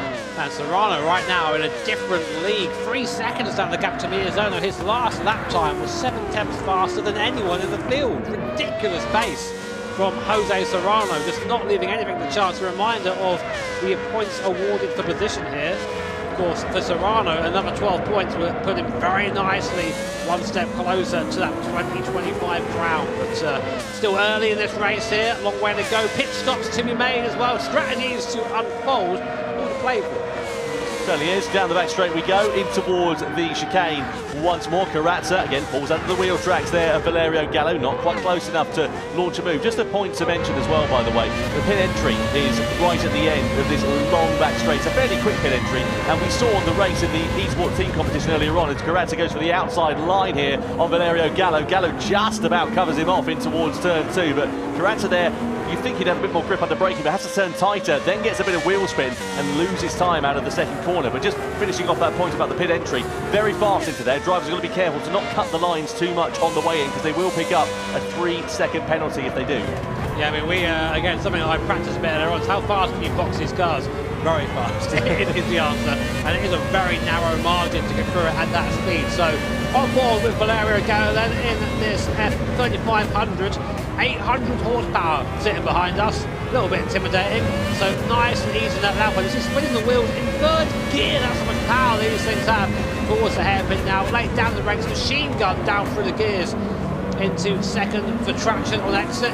Try and get as nice and clean exit as possible, and then set yourself up for a sifting opportunity on Sasaki in front, which Gallo is doing. And Gallo moving forward now, and Sasaki starting to falter a bit on that medium tyre. Not the first time that we've seen this F3500B in the Gran Turismo World Series. We had it, of course, earlier on this season, and also last season as well, for that matter. On that occasion, it had the V8 engine in it. This V10, a little bit more torque, a little bit more power, and it's just that bit trickier to drive on the limit. That's why you're seeing drivers getting wheel spin and just sliding the car a little bit more. You can see Gallo there parking his machine on the apex of the corner. It takes a bit of a slower line through that first turn, and then subsequently slows up through turn 2, but he can afford to do that. You don't have to send it around the outside. He can't really get it for Adriano Carrazza there, but Gallo now just looking a bit more vulnerable than he was, and Carrazza again seeking the opportunity to pounce into the middle sector to Dandare move on the inside. Carrazza just decides that discretion is the better part of valour, but you sense it's a case of when and not if for the Brazilian to try and attack against the Italian. He's been flirting with the idea over the last couple of laps or so, and again he closes up onto Blackenham as we come through in towards the hairpin bends. Carrazza's just chewing up that Dunlop tyre right now. He's chewing up that soft compound. It's not going to last much longer at this speed. He needs to make these moves and get on with it. He spent too much time behind Gallo and Sasaki. A little bit of a love tap there on Gallo for good measure, which is probably going to set up him very nicely for a move on Sasaki. So Gallo now in the slipstream of Sasaki in front. Sasaki does try and go defensive 6 in the middle of the circuit, but not much he can really do about that as Gallo drives by using that slipstream up into 4th place. Karatsa's going to try the move as well. Wow, caught him unaware there, and Karatsa picking the pocket of Sasaki up into 5th place, goes the Brazilian. The driver's really aggressive over the curbs there, and he properly slammed it over the sleepy policeman, didn't he, Adriano Karatsa? Managed to make it stick quite nicely. So Sasaki down 2 places, Gallo through and into 4th position. So this is working out quite nicely here for Valerio Gallo.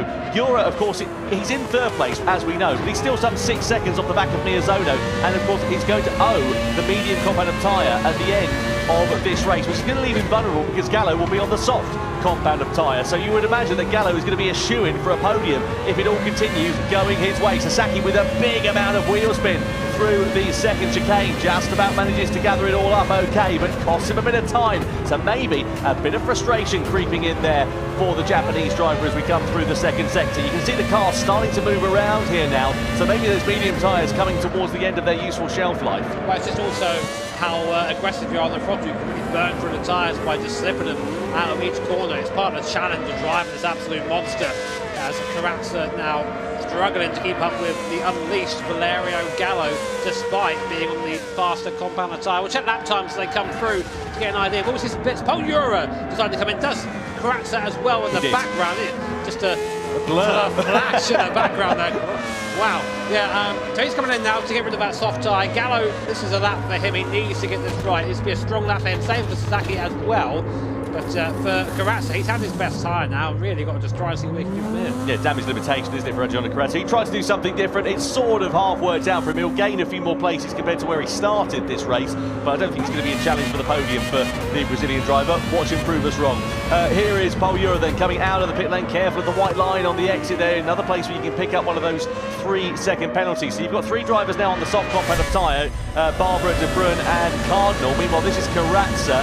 Gallo and Sasaki are side by side in the foreground here, and look at this, Karatsa's just going to lunge, a very late move on the brakes, clatters it over the curb on the inside, but gets it stopped and just catches Sasaki very unawares, who has to take to the escape mode, and well, you can see just how surprised the Japanese driver was. I'm not quite sure what the Japanese is to blind me, but I think that was it. Right there, here comes Serrano, yep, diving into the pit lane there, huge speed to the pit entry. My word, but yeah, what an opening stint from Jose Serrano. No one was close to his pace there at all, and that's what he needs. You know, he was saying he's feeling confident in himself, and you can see it in his driving. Just 0 mistakes, quietly aggressive, and just getting on with it. Relentless is the pace of Serrano, and if he keeps this up, it's going to be hard for anyone to catch him. Yeah, 4 seconds near enough the advantage he had over Takuma Miyazono prior to that pit stop. Subsequently 12 seconds over Valerio Gallo. Of course, Gallo's now in the pits. He's going to be on to the soft compound of tyre, so he'll be quicker than the top 2 in the closing stages of this race. But 12 seconds with, what, 7 laps to go. That's a meteoric amount of time for Gallo to close up. But, you know, if you see Serrano and Miyazono, if they start squabbling amongst one another, it's not out the realms of possibility, but it's a tall order for the Italian to start being involved in that battle for the victory.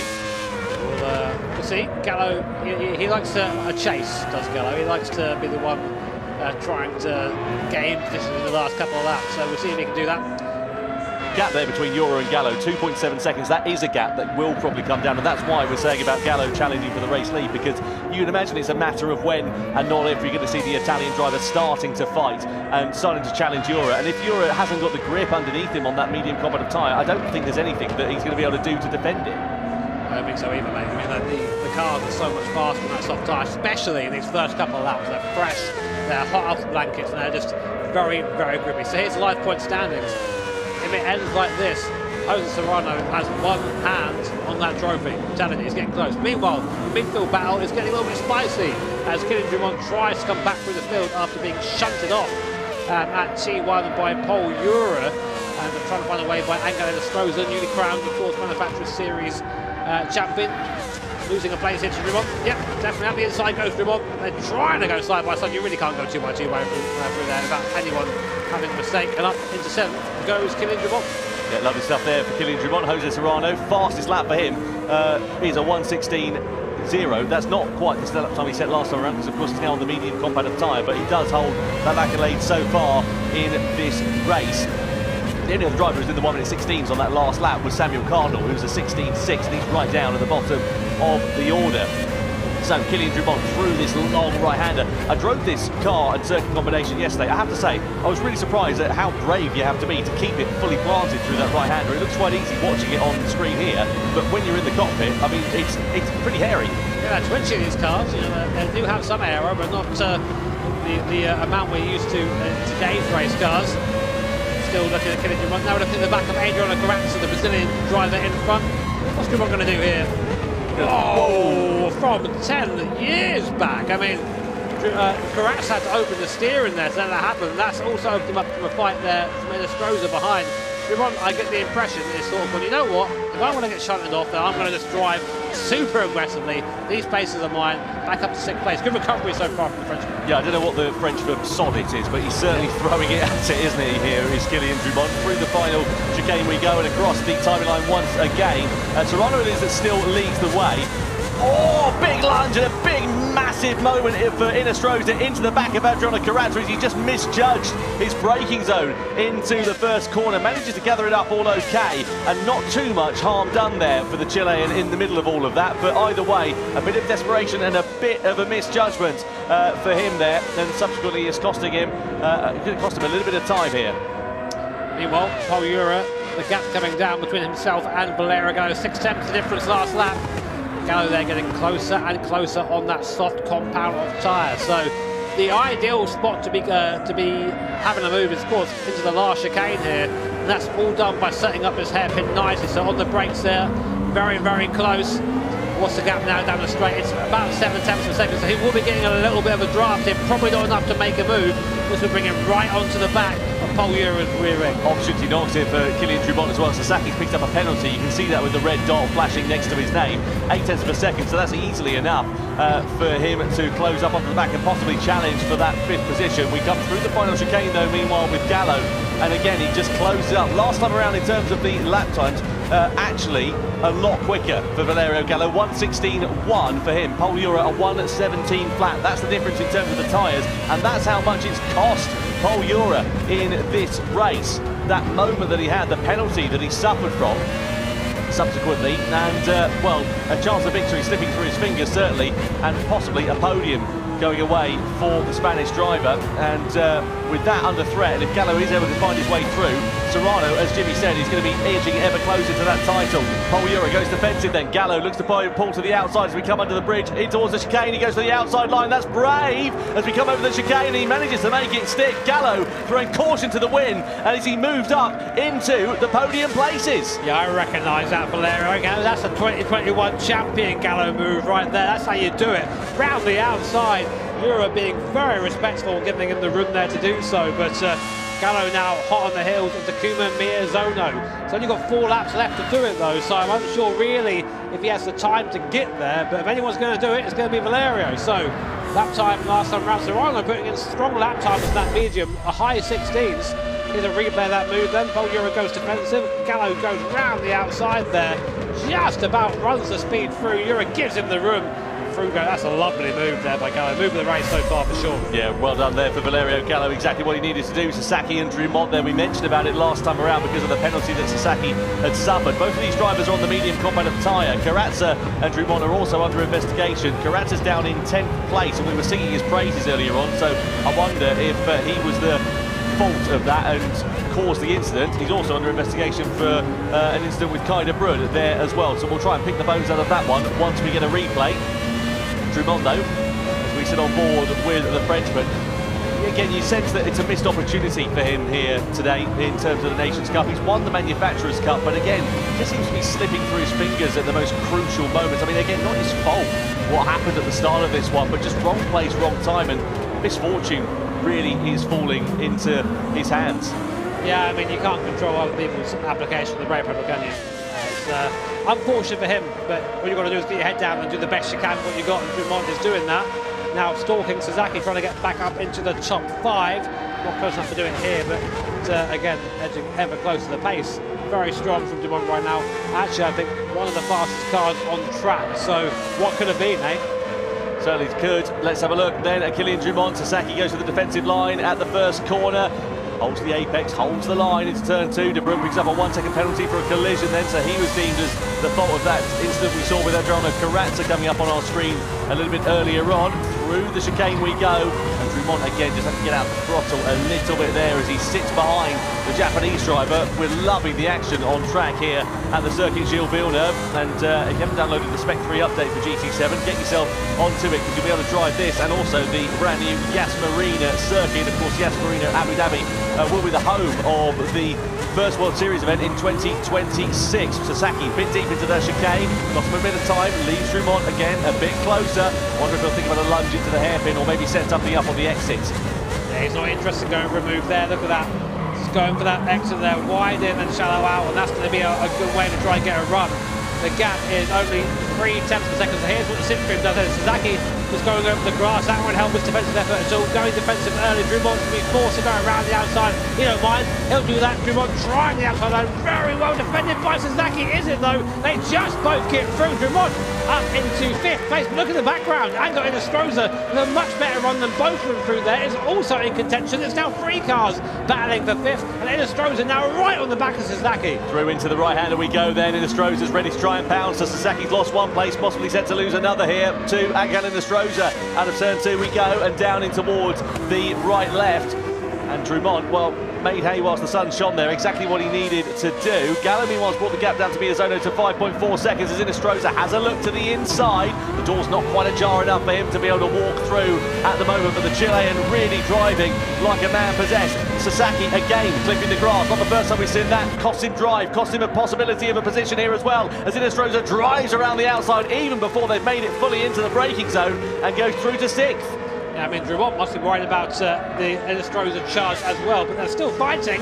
Sasaki and Inestrosa having to go inside and defend is Angel. Just about keeping that place for now, but this isn't the place you want to be here, really. You're now giving the draft to the car behind.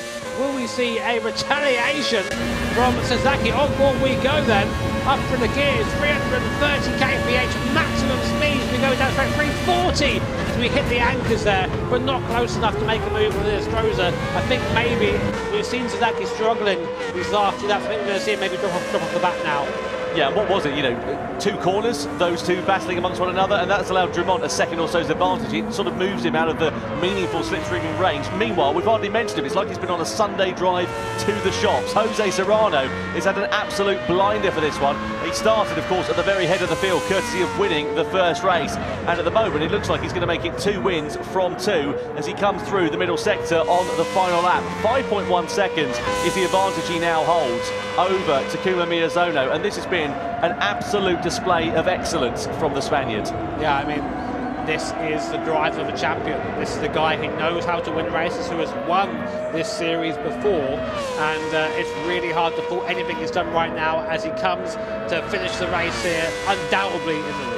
What a great job from Jose Serrano. Inestrosa's dropped down to 10th place, by the way. They're under investigation, Sasaki and Inestrosa, for that collision. Serrano, though, out of the final turn, he's going to win race 2 of the Nations Cup here for the Gran Turismo World Finals. 2 wins from 2 races for the Spaniard. Takuma Miyazono comes across the line in second, and Valerio Gallo will complete the podium. A fantastic drive from the Italian. Moves his way up from 7th on the grid to finish on the podium here at the Circuit de Gilles Villeneuve, ahead of Pol Urra and Kylian Drummond, who also recovered magnificently well after the misfortune he suffered on the opening lap. Sasaki in 6th place ahead of Guy Barbara, but that remains to be seen of whether Sasaki will hold that 6th place, because we saw Inestrosa going tumbling down the order on the final lap of racing, and we're not quite sure what happened. We'll have to try and pick the bones out of it, but a perfect start to life for Jose Serrano here in Fukuoka.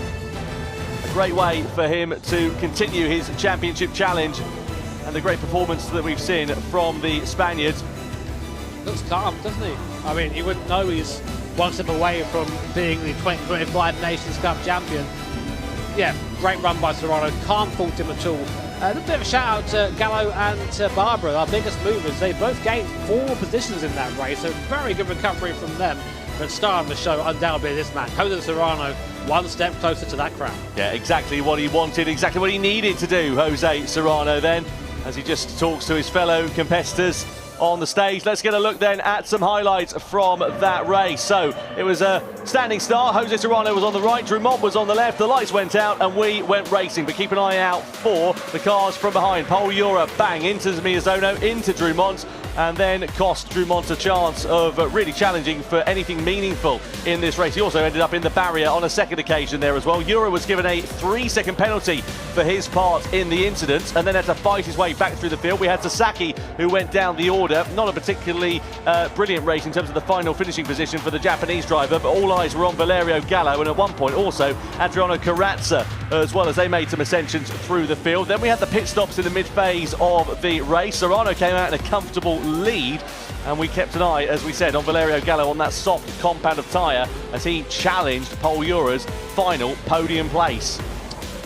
Drumont on his way back through the field, as you say, quite aggressive there. Don't blame him to make those moves. Here's Gallo making the move of the race. Look at that, all the way around the outside, man. That's making the highlight reel. Certainly was. Kylian Drumont then side by side here with Takuma Sasaki. This was an absolutely fantastic bit of driving from both of them, as a matter of fact, because there was so much respect, but yet not much space. This was Serrano, though, cruising his way to a comfortable victory in the second race of the weekend. Jose Serrano taking the checkered flag and extending his lead at the top of the championship standings. Is it one hand now on the title for the Spaniard with one race left to play for? Well, there are your competitors on your screen, and it'll be all eyes and all focus on waiting for that final race, which of course is going to be double points as well. Red Bull X 2019 at the Nordschleife. So same circumstances as we had in 2024, which I think is going to be pretty interesting. See how this one works out. Yeah, I mean, like, there is a big gap going into this last round here.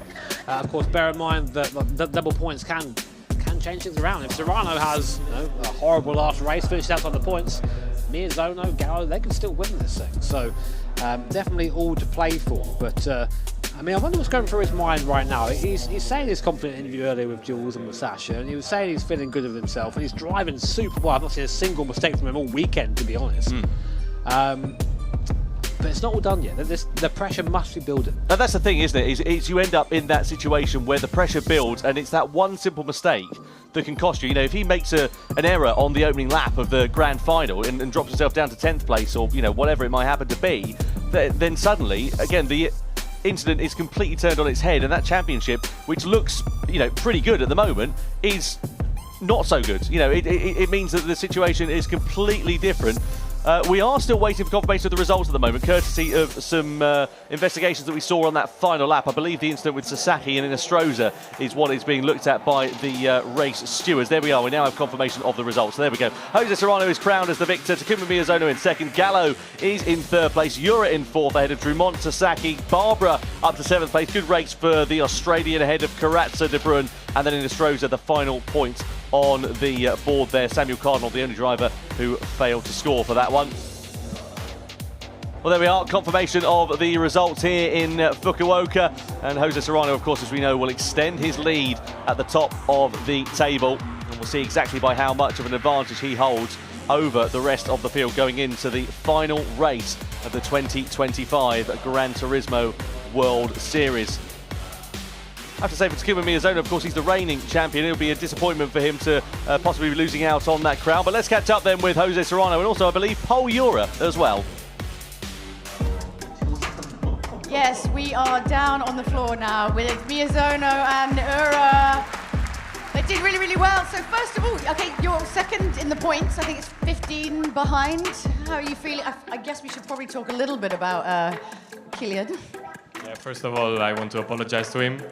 It was all on me, so I have nothing to say about that. Just sorry for him, and sometimes mistakes happen. It was my time. I'm sorry for it. Yeah, no, it happens. It happens. 今ね、15点差で2位にユラ選手も入ってるわけですけれども、最初のね、接触ですけれども、わざとじゃなくて、時と、こういうふうに起きてしまう自分のミスだったので、本当に謝りたいと思っています。And with Miyazono, he's 1 point behind Urra, so third in the championship. 16点差、ユラ選手と1点差だと思うんですけれども、チャンピオンシップ3位。どうでしょう、ここからあと2レースありますが。はい、もう次で最後なんですけど。そうか、もう次で最後だ。そうだ。もう正直ポイント差が大きいので、優勝はかなり厳しいと思うんですけど、今年最後のレースなんでいいところにして、少しでもいい順位で終わりたいと思います。はい、So the next race is the last one. Point difference is quite huge, so I'm sure winning is not that easy, but I want to show my best to to the audience for the final race of the year.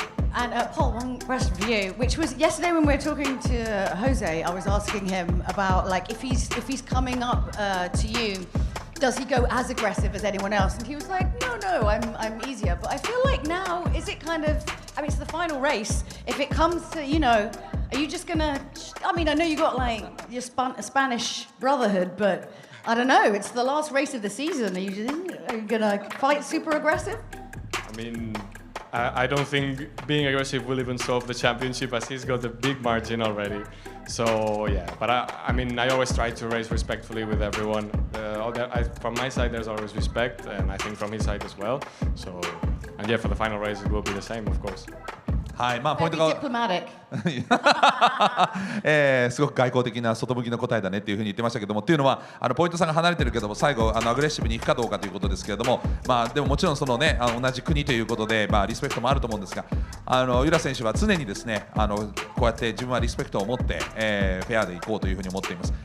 でセラーノ選手も同じだと思うので、そういった意味ではアグレッシブにいってもチャンピオンシップを変えるほど、ではポイント差が小さくないので、レースをしたいというふうに言っていますけれども。それに対して外交的ねって言ってますけれども、素晴らしい、スポーツマンシップですよね。拍手をお送りください。さあ、and for 宮園選手、最後素晴らしいレースを、ディフェンディングチャンピオンとして見せたいということですが、どんなレースしましょう。去年、最終ラップいい形で終われたので、セラーノのレースは壊すことなく、最後理想は2人でバチバチのバトルができたらなと思ってます。はい。So the final race, I don't want to ruin Serrano's race, but I want to fight side by side until the final lap in the final race. Just give him a good, nice, fun, slightly, little bit of shoulders, yeah. ちょっと肩同士当てたりとか、ちょっと。Just yeah, you want a little bit. いやもうちょっとはい、彼の今シーズンの頑張りはちょっと台無しにしたくないんで、そうですね。あんまり接触とかないようにレースは進めれたなと思ってます。I don't want to, ruin his hard work of the season, so no collisions, Yeah, okay, no, of course not. I was not suggesting that at all. I was just make it super fun. 楽しくしてほしいだけなんです。Right? Anyway, I think we've tortured them enough with questions. Yeah. Let's go back to Tom. Yeah, thank you very much, Sasha. Thanks to Jules there as well. So Jose Serrano, imperious form. Let's not forget 5 points was the advantage that he had going into this one. And, well, I mean, he's had the perfect weekend so far. Look at this. 41 points he now has at the top of the table. So a 15-point swing going into it with 24 left on the board. Yeah, a bit more of a reaction that time, wasn't there, Tom? He was a bit more, you see him a bit more out of breath. He's definitely won this there, but 2 wins so far. Can he make it a clean sweep in the Grand Final? It's going to take a lot for Valerio Gallo or Drummond to dethrone Jose Serrano, but anything can happen at the GT World Series events, and it does. Certainly does, yeah. I'm looking forward to seeing how this one is going to work out because it is not all said and done. Just a reminder, of course, double points for that grand final. So a maximum of 24 on offer compared to the 12 that we've had in race 1 and race 2. And look at Urra's second place. It's very much under threat from Takuma Miyazono. Gallo's pushed himself right up there as well as Drummond, who still, despite the dramas he suffered in that race, is very much in contention in 5th position. Yeah, I mean, there's something there. I mean, there's definitely the podium up for grabs. 2nd and 3rd is by no means settled at this point. Even Sasaki, to say on the outside chance there, could have a chance to do that. Yep, absolutely right. So there, the grand final is about to get underway. Let's go down to Jules then and catch up with Igor Fraga. I'm now joined on the floor by the Super Formula driver, Igor Fraga. It's kind of cool to hear that, right? Yeah, it's cool. It's cool, yeah. I mean, obviously you would understand what these drivers up here are kind of feeling now. But we thought rather than, give them some advice that they won't pay attention to right now because they're focused, We thought it'd be really cute to show just how long you've been into racing for. So I spoke to your mum, and she sent me some pictures and videos to show them. Oh, wow.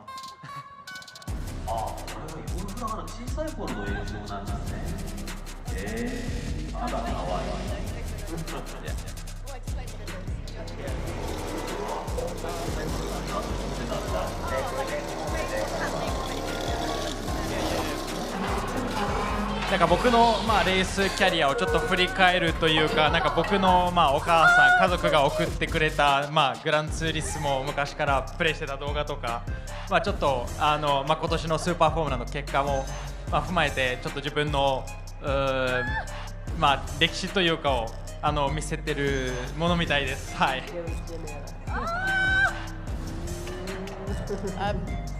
Your mum sent me like a whole Google Drive of photos. There's a lot. Yeah. So she had this kind of always like how can I say? She was always filming everything. So since when I was racing karting and so on, like we have all the stuff documented. I know. It was there was a Brazilian TV here in Japan, so they were sending those videos to them, and they were doing the news about my races and stuff like that. So yeah, there's a bunch of things documented since karting and. Well, it's lovely to have you here. I'm glad we got to embarrass you, like a little bit. Chotto. Yes. But let's throw up to Tom and Jimmy and get this grand final underway. Yeah, cheers, Jules. Thank you to Igor Fraga there as well. Great to catch up with him. Great to see him playing Gran Turismo when he was a wee lad. Do you reckon he's prepared for that? Seeing a random picture of him as like a boy there, but yeah, I admired the driving style too. Lunged it in, definitely smashed the guy out of the way. The Jimmy Broadbent School of Driving. That's how you do it. Yeah, absolutely. Right, grand final time. One last race in 2025 to get underway for you. Looking forward to this one. Red Bull X 2019, Nürburgring 24-hour layouts, 3 different tyre compounds, 7 laps. Identical circumstances to what we had in 2024, but of course very different in terms of the championship picture going into this one. How do you see it playing out? Such a difficult circuit this to really get strategy in place for. I mean, we know the vast majority of the track is quite hard to overtake, so the idea really is just to have clean air. You don't be fighting around here or swobbling, because that increases your race time. You've got to think far ahead in this. So tyre strategy here, quite rich in possibilities here. I mean, racing hard tyre is nearly 10 seconds a lap slower than the racing soft. So the hard tyre is definitely lava. There is strategy possible. We usually use it for 1 lap, but that does mean stretching that medium tyre maybe a bit further than it can go. Yeah, absolutely. It's going to be interesting to see how it all works out for the drivers. Of course, as we said, same circumstances as to what we had for the 2024 World Finals, when, of course, Takuma Miyazono went on to become champion once again in the Nations Cup. Have a look at this, just to guide you through exactly how it all broke down here 12 months ago.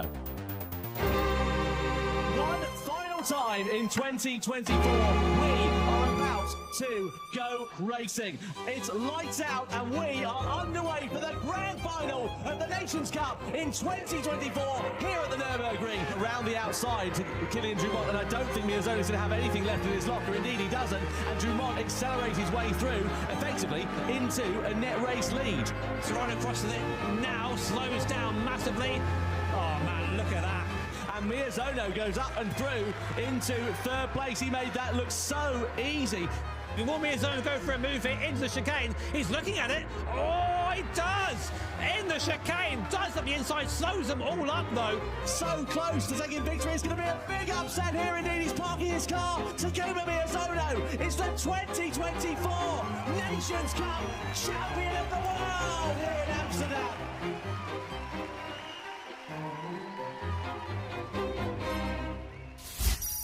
Well, I think my vocal cords have just about recovered from that one. Winning predictions, Takuma Miyazono. Doesn't seem to matter what he does, he always gets the lion's share of the votes. Yeah, we see this. It's just a huge amount there. I mean, Gallo supporters, I admire you. It's not looking good for Valerio right now, I've got to say. But Jose Serrano, of course, our leader right now. Only 15%?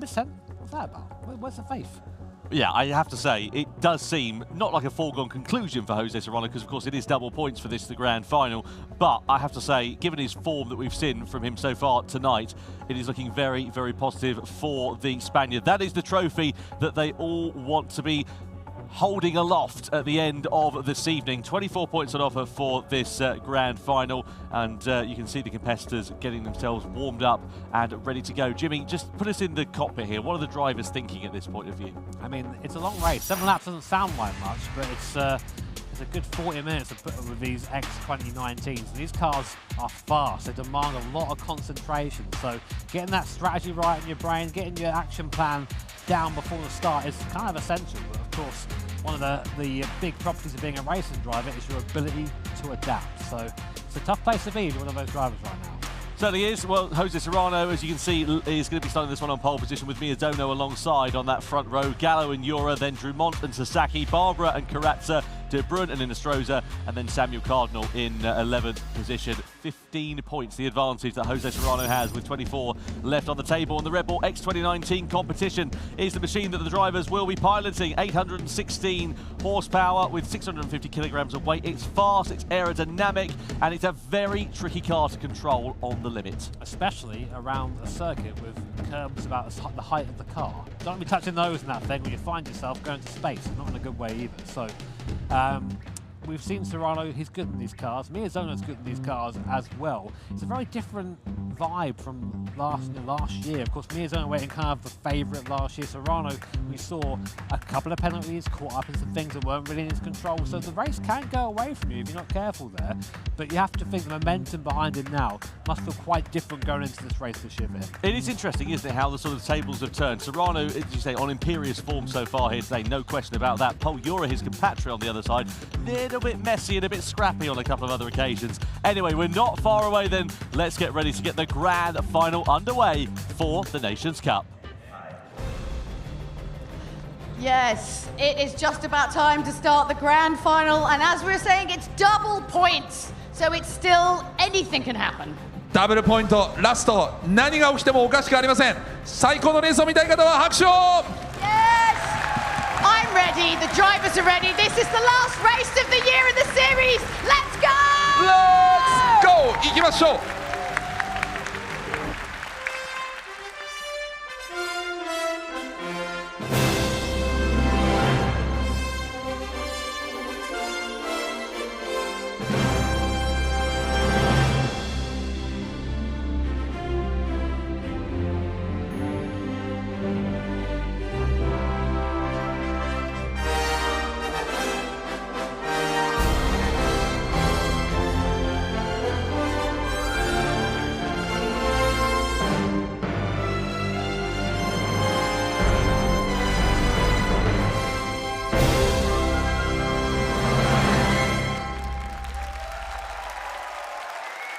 Comes down to this then, one race left in 2025 to crown our Nations Cup World Champion. And the man who has won 2 races so far here today is starting on pole position. Jose Serrano, the Spaniard, 15 points the advantage he has with 24 left on the table.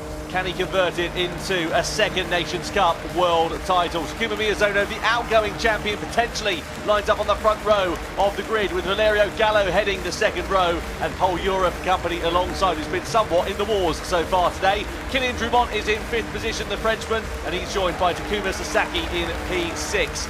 Next up on the grid is Guy Barbara, the Australian, who made some good progress from where he started in that second race. He's got Adriano Corazza for company. Then it's Kai de Bruyne lining up in 9th position, who's had a bit of a dog stay at the office so far. Ankel Inestrosa completes it with P10, and the grid is rounded out by Samuel Cardinal, the Canadian driver, in 11th place. Now, of course, we have 3 different compounds of tyre, and the top 4 starting on the softs, the rest are on mediums and hards. Yeah, I mean, expected really. We tend to see the drivers hurry up the grid, go on those soft tyres and try and break away, but the last race here of 2025, all to play for here in the Nations Cup. Jose Serrano leading the field. He'll love that. We said before, he likes leading in the front. He's proved that already today in 2 races. What must be going through his head right now? Try and keep it calm, Jose. Absolutely, a lot of pressure on that young man's shoulders. Takuma Miyazono there in the middle of your picture as well. He would love to retain that crown, but it's going to be a fairly tall ask for the Spaniards. Sorry, for the Japanese driver. Let's wait and see with the Spaniard, of course, lining this one up on pole position. Valerio Gallo's been on great form so far this weekend as well. Let's see how the Italian can turn things around. The former Nations Cup champion himself. For one final time in 2025, we go racing as the grand final for the Nations Cup is underway. Jose Serrano leads them across the line with Miyazono Gallo and Pol Urra for company. Into the braking zone, we see Miyazono lunging his way up the inside of Serrano. A bit too late though, and not quite enough for him to attack and take the position away, with Gallo looking for a move on the inside but not quite able to make it as well. So Serrano it is that leads from Miyazono, from Gallo as we come through the first part of the opening lap. The car snaked down through the Grand Prix version of the circuit here. Everyone just, I think, figuring out what they want to do, where they are, what their competitors' strategies are at the moment, of course.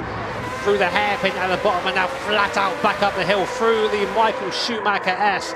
Easily flat in these X2019 machines, even with the dirty air here, as you then get through the last part of this GP circuit. This feels like child's play in comparison to what's coming next. The Nordschleife for the Northern Loop, where, well, really, where you become a proper driver.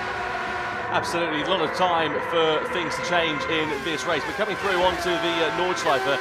It's a very different circuit compared to this Grand Prix layout, Jimmy, as we mentioned earlier on. It's so one the line through there, one at a time. You can't really overtake, so you still have to get it done at this part of the circuit. Yeah, I mean, you can overtake, there are places to do it, but the track narrows up considerably as you come onto this part of the track you can see now, and of course the curves extremely high here. These things are glued to the ground. Touch a curve at speed, this thing's super easy just to eject yourself into the wall there. 300 kph for braking through the section of Hudson back here. See Urra there flirting with the curve on the right-hand side. Just the speed for it is ridiculous, it really is. But this is where one of the mild overtaking opportunities here. He's come up towards blue class, getting the draft. Miyazono giving the draft to Gallo, giving the draft to Urra. Serrano already 1.1 seconds up the road. Look at that. Amazing start from Jose. Yeah, brilliant. Exactly what he was expecting to do there. Miyazono now coming under pressure here from Valerio Gallo, who's got the inside line as we come through the left-hander. Miyazono just decided not to fight that one too much at this opening stage of the race. He actually indicated to get out of the way there. So I think maybe sensing the pace of Gallo, or just saying, I don't want to fight too much. Speaking of fighting, Pol Urra don't care. He's up into third place. Big dive from the Spaniard there. Not willing to give up on this title just yet. But Gallo now has been charged with leading or trying to get onto the back of Serrano. He's come through the foxhole now, up the top here, through into Adenau, fourth. Really technical part of this circuit here. Really easy to spin the rear wheels in this thing, and on that soft tyre, they're going to try and make this tyre last a couple of laps. They can't afford to spin the wheel, to scrub the front tyres. It's all about precision and making sure you keep those tyres happy. And that's the thing as well, you've got to be very careful about how you play this strategy. If you go for an aggressive one and you decide to go an extra lap, I mean, that's different if you're competing at somewhere like Spa or the circuit you'll build up, we've seen here tonight already. But here at the Nürburgring, of course, it's a very big circuit. You can't really afford to take that gamble. You've got to be a bit more planned. No, if you have a mistake here, you go on the grass, there is no runoff. You just go straight into that barrier, and it's never a small crash at the Nürburgring. So these guys will have that in the head and come now down to the midpoint of the circuit, down towards the town of Adenau. You can just see it there in the background. Love a bit of currywurst on the right-hand side that you can get in your restaurant. Oh, I don't. Yeah, you learn to avoid that after a little while. But up through the hill now towards Bergwerk, when Nick Lauda had his huge crash a long time ago now. But this is another spot where you can kind of use the toe up the hill and try and pull past someone. Serrano still edging that gap, 1.4 seconds now. If you stay on board with Miyazono, completely flat up here. You didn't feel like it, given the elevation, the bumps, and where the car turns here. But the aero of this car forces it into the ground, keeps that tyre contacting the road, keeps it quick up here. Nearly 200 mile an hour up here. It's gone towards the mid curve. Is it flat out in these cars? Easily, oh my word, that's fast. Look at Urra, he is all over the back of Valerio Gallo like a bad rash here, isn't he? Just trying to find his way through, but there's not really a gap to do so at the moment. That's the problem with this part of the circuit. As Jimmy said, it narrows up so much, and unless you're going to send it through on the inside, you can cost yourself more time, cost yourself a position, and maybe even pick up a penalty for your troubles as well. Through the carousel we go. You can see wider there for Urra. It's going to cost him a bit of drive on the exit of that corner, and might leave him vulnerable to attack here from Takuma Miyazono. Yeah, really easy to sort of fall out the carousel there, and you lose a lot of time when that happens. Up to Hoak, now the highest point of the circuit, and now back downhill. But I always say it when we commentate here or watch one of these races, this last third of the track is probably the greatest stretch of racetrack in the world. The flow is just ridiculous, and in these cars, with all that aero, the corners come up sooner than you can deal with it. It's really a test of skill to get through her knees. And Gallo, you can see, he likes it. The gap down to 0.8 of a second there. And that's what that looks like. So what Gallo's trying to do here is get into slipstream range before we get to... Oh, mistake from Serrano. Yeah, He's off. So Gallo's right. Oh, he gets onto the grass and trying to avoid him. He's off too. Oh, and Urra and Gallo spins. Oh, this is what I was talking about. You get onto the grass here.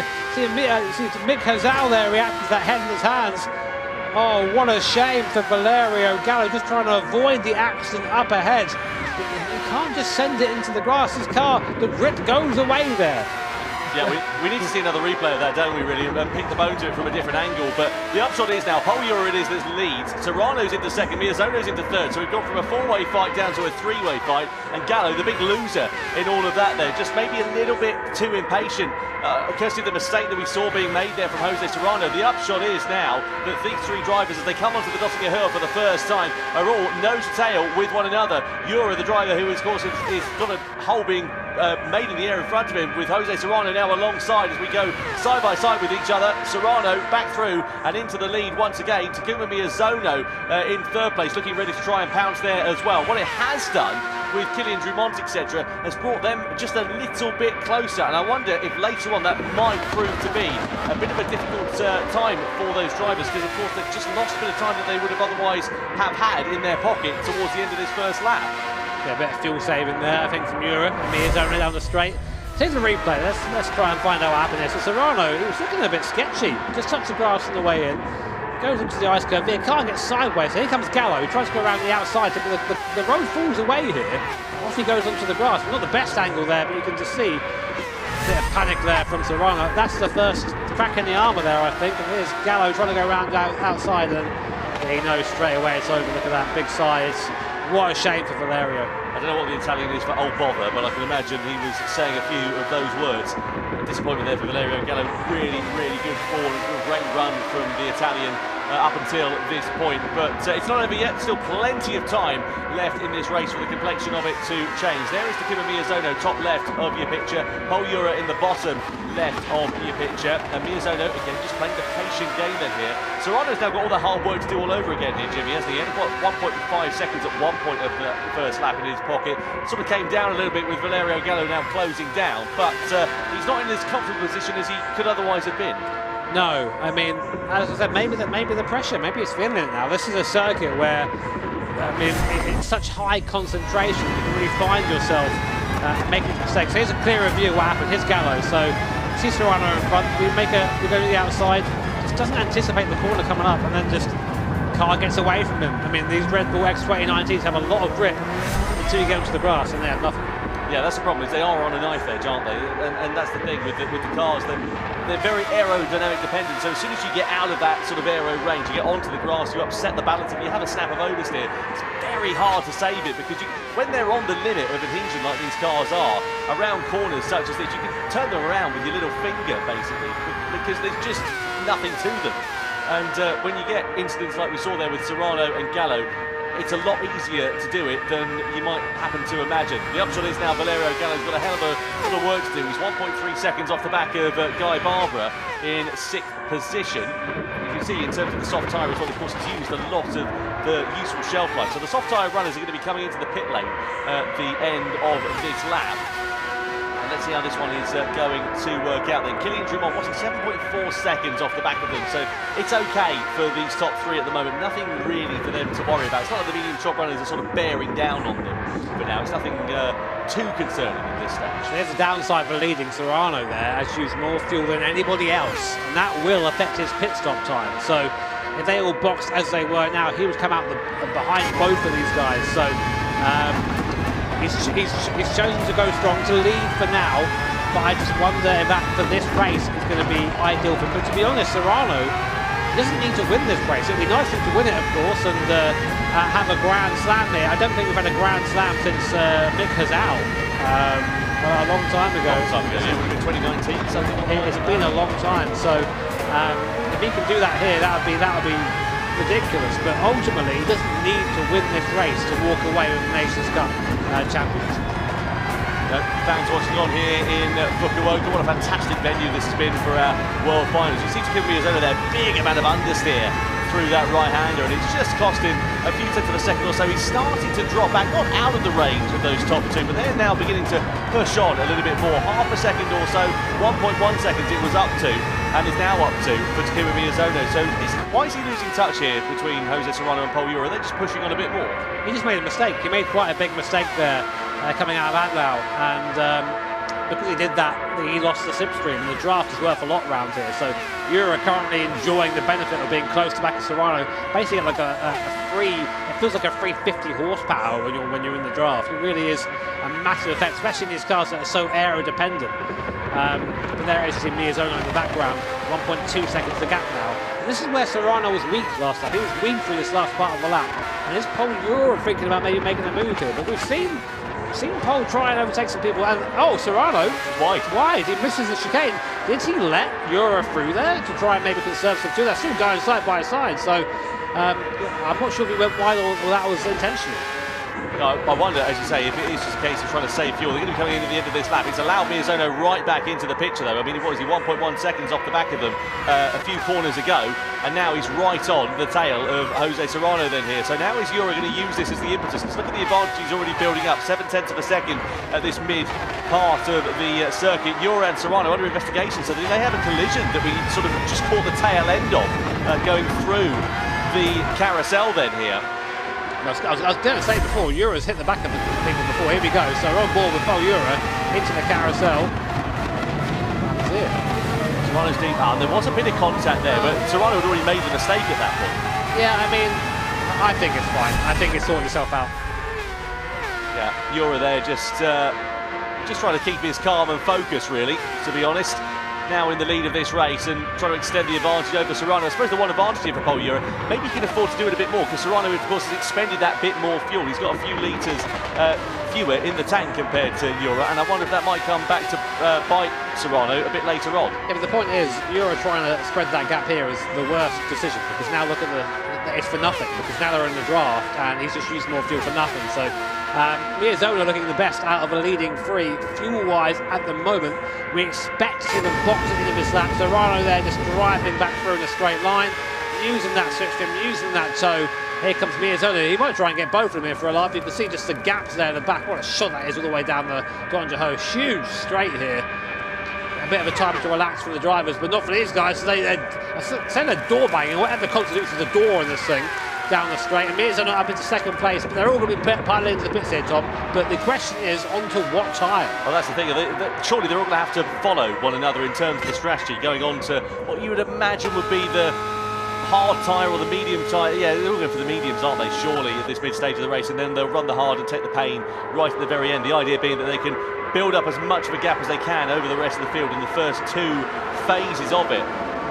See how it all works out then. So Serrano and Miyazono, and Serrano's actually decided to be the outlier of that. He's gone for the hard tyre in the middle stint of this one, so it depends now for him what he can do on this hard tyre. What he needs to do, really, is keep in touch with Miyazono and Urra, because he's going to be on a slower competitive tyre. If he can limit the damage as much as possible in this middle phase of the race and keep within distance, then he'll be in a great position to attack in the closing stages of it. So Serrano has gone to the hard tyre, but he opted not to take any fuel there, whereas Miyazono and Urra both took a good chunk of fuel, so they can push a little bit harder. There's a gap, but Serrano, of course, in that hard tyre is it's about 10 seconds a lap slower than the soft tyre, about 6 or so slower than the medium. So really interesting. What else I found interesting is why I didn't realise this until now, basically, is that when you select your tyre you go onto, it becomes visible here.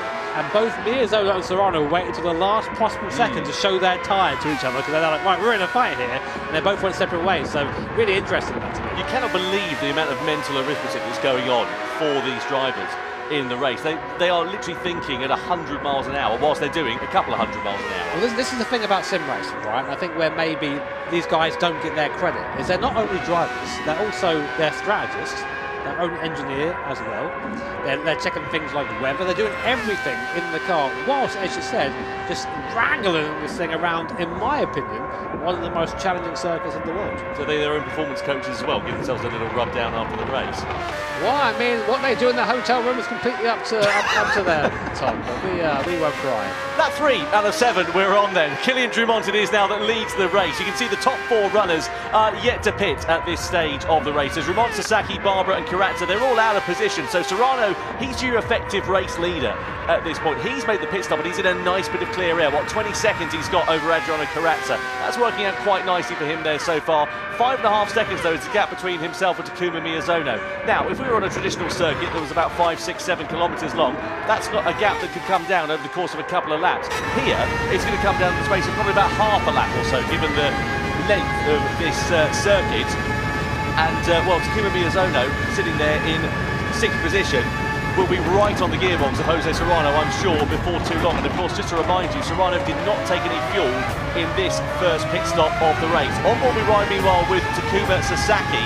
So he and Drumont are up 4 places from where they started. They're on the medium tyre, so presumably they'll be coming in at the end of this lap and changing over to either the hard or the soft. But they're involved in a battle for position, really. It's not a battle for the podium positions at the moment, although, of course, I know it is, but like relative to everybody else, once the pit stops all work out, you can see Sasaki just threading the eye of a needle as we come through in towards this right-hander. Such a fast and frightening part of the circuit. I mean, you can say that about pretty much every corner of the Norris Slifer, couldn't you, really? It really is one of the 7 wonders of the racing world here. Going to go back down towards, and now Drumont now leading this race. He led this race last year at a similar sort of point as well. Alternative strategy though. We know Kylian's good round here. Kylian's good in his X2019s as well. Sasaki doing very well to hold on there. Look who's in the background. Guy Barbara, this guy, man, he's always there, isn't he? He's always around. Just never quite manages to break through, but he is catching these two, only 2 seconds behind. It can't be discredited how hard Guy Barbara's had to work just to get qualified for the Gran Turismo World Series in 2025. And of course, we've got the same 12 drivers over the course of all of our events so far this season, so a credit to him. And unfortunately for Guy, the results just haven't really fallen in his favour for one reason or another. Some his fault, some is not his fault, and we do hope that it's not the last we'll see of him in the GC World Series. He sits there in 3rd position at the moment. Once the pit stops all work out, he'll be dropping down the order a little bit, but for now we can just sit there and enjoy watching what is unfolding in front of him, this battle for the race lead between Kylian Drumont and Takuma Sasaki as they head their way in towards the carousel. This is where we saw the drama between Serrano and Urra a few laps ago. On board we ride here with Takuma Sasaki then. This is the view he's got in front of him of Kylian Drumont. Just listen to the throttle as we're coming through this part of the circuit. Look how smooth he has to be in terms of the inputs. He had a couple of goes of that though there. What you maybe don't see about this part of the course on your screen there is just how cambered it is. It's so important to put the car in the right part of the road. Otherwise, your car almost magically understeers. It's something that comes with experience for sure. These guys have that in spades. Drumont there, I think, maybe it's a little bit quicker for this part of the circuit as we come into Bridgesham here, up towards the ice curve. Cool so because in the wet this thing is lethal through here.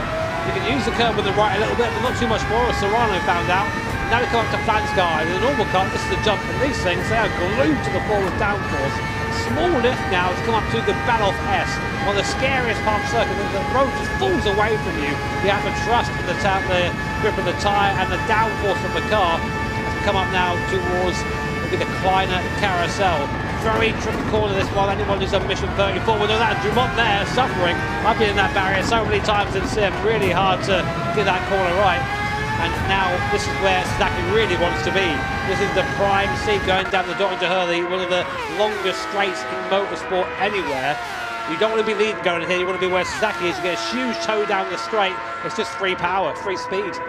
Yeah, working out quite nicely here for Takuma Sasaki. Is he going to attack against Kylian Drumont? Is he just going to opt to save fuel at this point, play the longer game in this race? He's not quite alongside Kylian Drumont. He's just sitting there in the slipstream, so I think he is deciding for that sort of smarter strategy here, maybe saving a couple of litres of fuel, which might prove to pay dividends when it comes down to the pit stops, because it's about 2 litres a second in terms of the total refuelling time. So everything you can gain will prove to be a benefit later on in the race. Out of the final turn we go then, in towards the pit lane and into the box for Kylian Drumont and for Takuma Sasaki. Now, are they going to diverge in terms of strategy? Look at the fuel difference there between them. About 4 litres is how it's changed. Meanwhile, Pol Urra and Takuma Miyazono, they're side by side. I was keeping an eye on the gap with Jose Serrano. 5.5 seconds it was. It still stayed at about 5 seconds. And despite being on the slower compound of tyre there for Jose Serrano, he's not lost too much time relative to everybody else. It's working out quite nicely for him so far. And the top 4 all in for the hard tyres and all taking fuel on board as well. Yeah, I'm interested in the lap times there. As you say, that's a nice lap there, but of course, only really 1 lap, I think, Serrano. No, he's opted to go for another lap on that tyre there. I thought he'd come straight in and get rid of that. So the medium tyre obviously not as good as informed. And Serrano's last lap is 6.54 compared to Pol Urra 6.58. Well, sorry, Jimmy, if you're new to the GT World Series and you're wondering about tyres, the hard tyre, it's the most durable tyre, but it offers the least grip. The medium somewhere in the middle, and the soft tyre, of course, is the quickest tyre because it's softer, it's grippier, but it wears out a lot quicker. So Serrano here, as you say, Jimmy, he's going for the hard compound of tyre. He's playing a different strategy now at this point, which I guess in reverse of that is going to then mean that he's got medium tyres that are a bit fresher towards the end of the race. Yeah, but his sectors are good. His sectors are really good. Like, he's keeping that car alive. I mean, he's not as fast as Urra and Miyazono, but he's fast enough to, as you say, to put himself in a good position for his final stint. Anyway, on board with Valerio Gallo, recovering, of course, from that incident at the start of the race. Valerio loves the Nürburgring. He's really quite fast around here. Goes to move on Drumont, easy. That's the tyre advantage right there. At the inside, the Drumont can do nothing but just allow the moves to be made. In the background, look behind Drumont, look who's caught him. That gap was 3 seconds for their box. Now, Guy Barbara right in the back of Kylian Drumont. Yeah, he's been driving really well as Guy Barbara. Last time around, a pretty competitive lap time considering where he was in terms of the tyre and fuel strategy at that point. So, as you say, an opportunity knocks here for maybe a top 5 finish, and that'll be a lovely way to bookend what has been a tough season for the Australian driver coming into this event. He only had 1 point on the board, so he's adding a few more to his tally, is Guy Barbara, but let's see how many more he can add here in the grand final, which, just to remind you again, is double points. 24 is your total. That's the maximum that you can get for this one. At the moment, Jose Serrano has won both races, has scored a maximum of 24 points in both of those, and could be set to add more to his tally and absolutely dominate the Nations Cup here tonight. Serrano, well, he just set a purple sector, and then Gallo took it away there. But on that hard compound tyre, Serrano's flying. That hard tyre is actually, I don't think it is 10 seconds lap slower, you know? No, well, it's certainly not with Jose Serrano. No. That much is for sure. He's just driving so well, and the hard tyre is the one where you have to limit the damage. We know that. We've seen it so many times with drivers. They flick it onto the hard tyre, and then they really struggle. Sasaki's just about to allow Valerio Gallo, where he's got the indicator on, saying, pull to the left, go and overtake us. I'm not going to fight this one there too much. And Gallo goes through and up into 4th. Now, funnily enough, if you did that at the ring and you indicated that way to points, as opposed to which way I'm going, you get told off. So, tut, Sasaki. Learn your NLS regulations. I'm sure that'll come in useful. Jose Serrano, you can see the live points rankings on your screen at the moment. It would give him a 19-point advantage over Pol Urra if the checkered flag was thrown now, but still plenty of time for this race to adapt and evolve. Miyazono there in 3rd place. He'd be right on the coattails of this one. So Valerio Gallo, who's in 4th position, he is in a good place here to move his way up, possibly into the top 3 positions in terms of the final order. What's he on at the moment? It would be 37 points if the checkered flag fell now. So he'd have a 4-point deficit to Takuma Miyazono to overhaul him for 3rd. He's got about 8 seconds to make up to do that time right now because of that spin earlier on. So the thing is, he is catching. But is he catching quick enough? So it's going to have to be a hell of a stint here from Gallo to try and upset that top 3. There is your leader right now, Jose Serrano, looking cool, calm and collected. This man 3.5 laps away from his first individual Nations Cup win, of course, part of Team Spain for 2023 when we had that format. But I really do think there is he must be having those thoughts now, must be starting to think about it. So if we look at Takuma Sasaki, Kylian Drumont, etc., all those drivers who are sort of in that mid-bubble, as it were, at the moment. How do you turn your race around at this point? You're sort of sat there a bit in no man's land, really, not in the podium battle, not, you know, on the fringes of the top 10.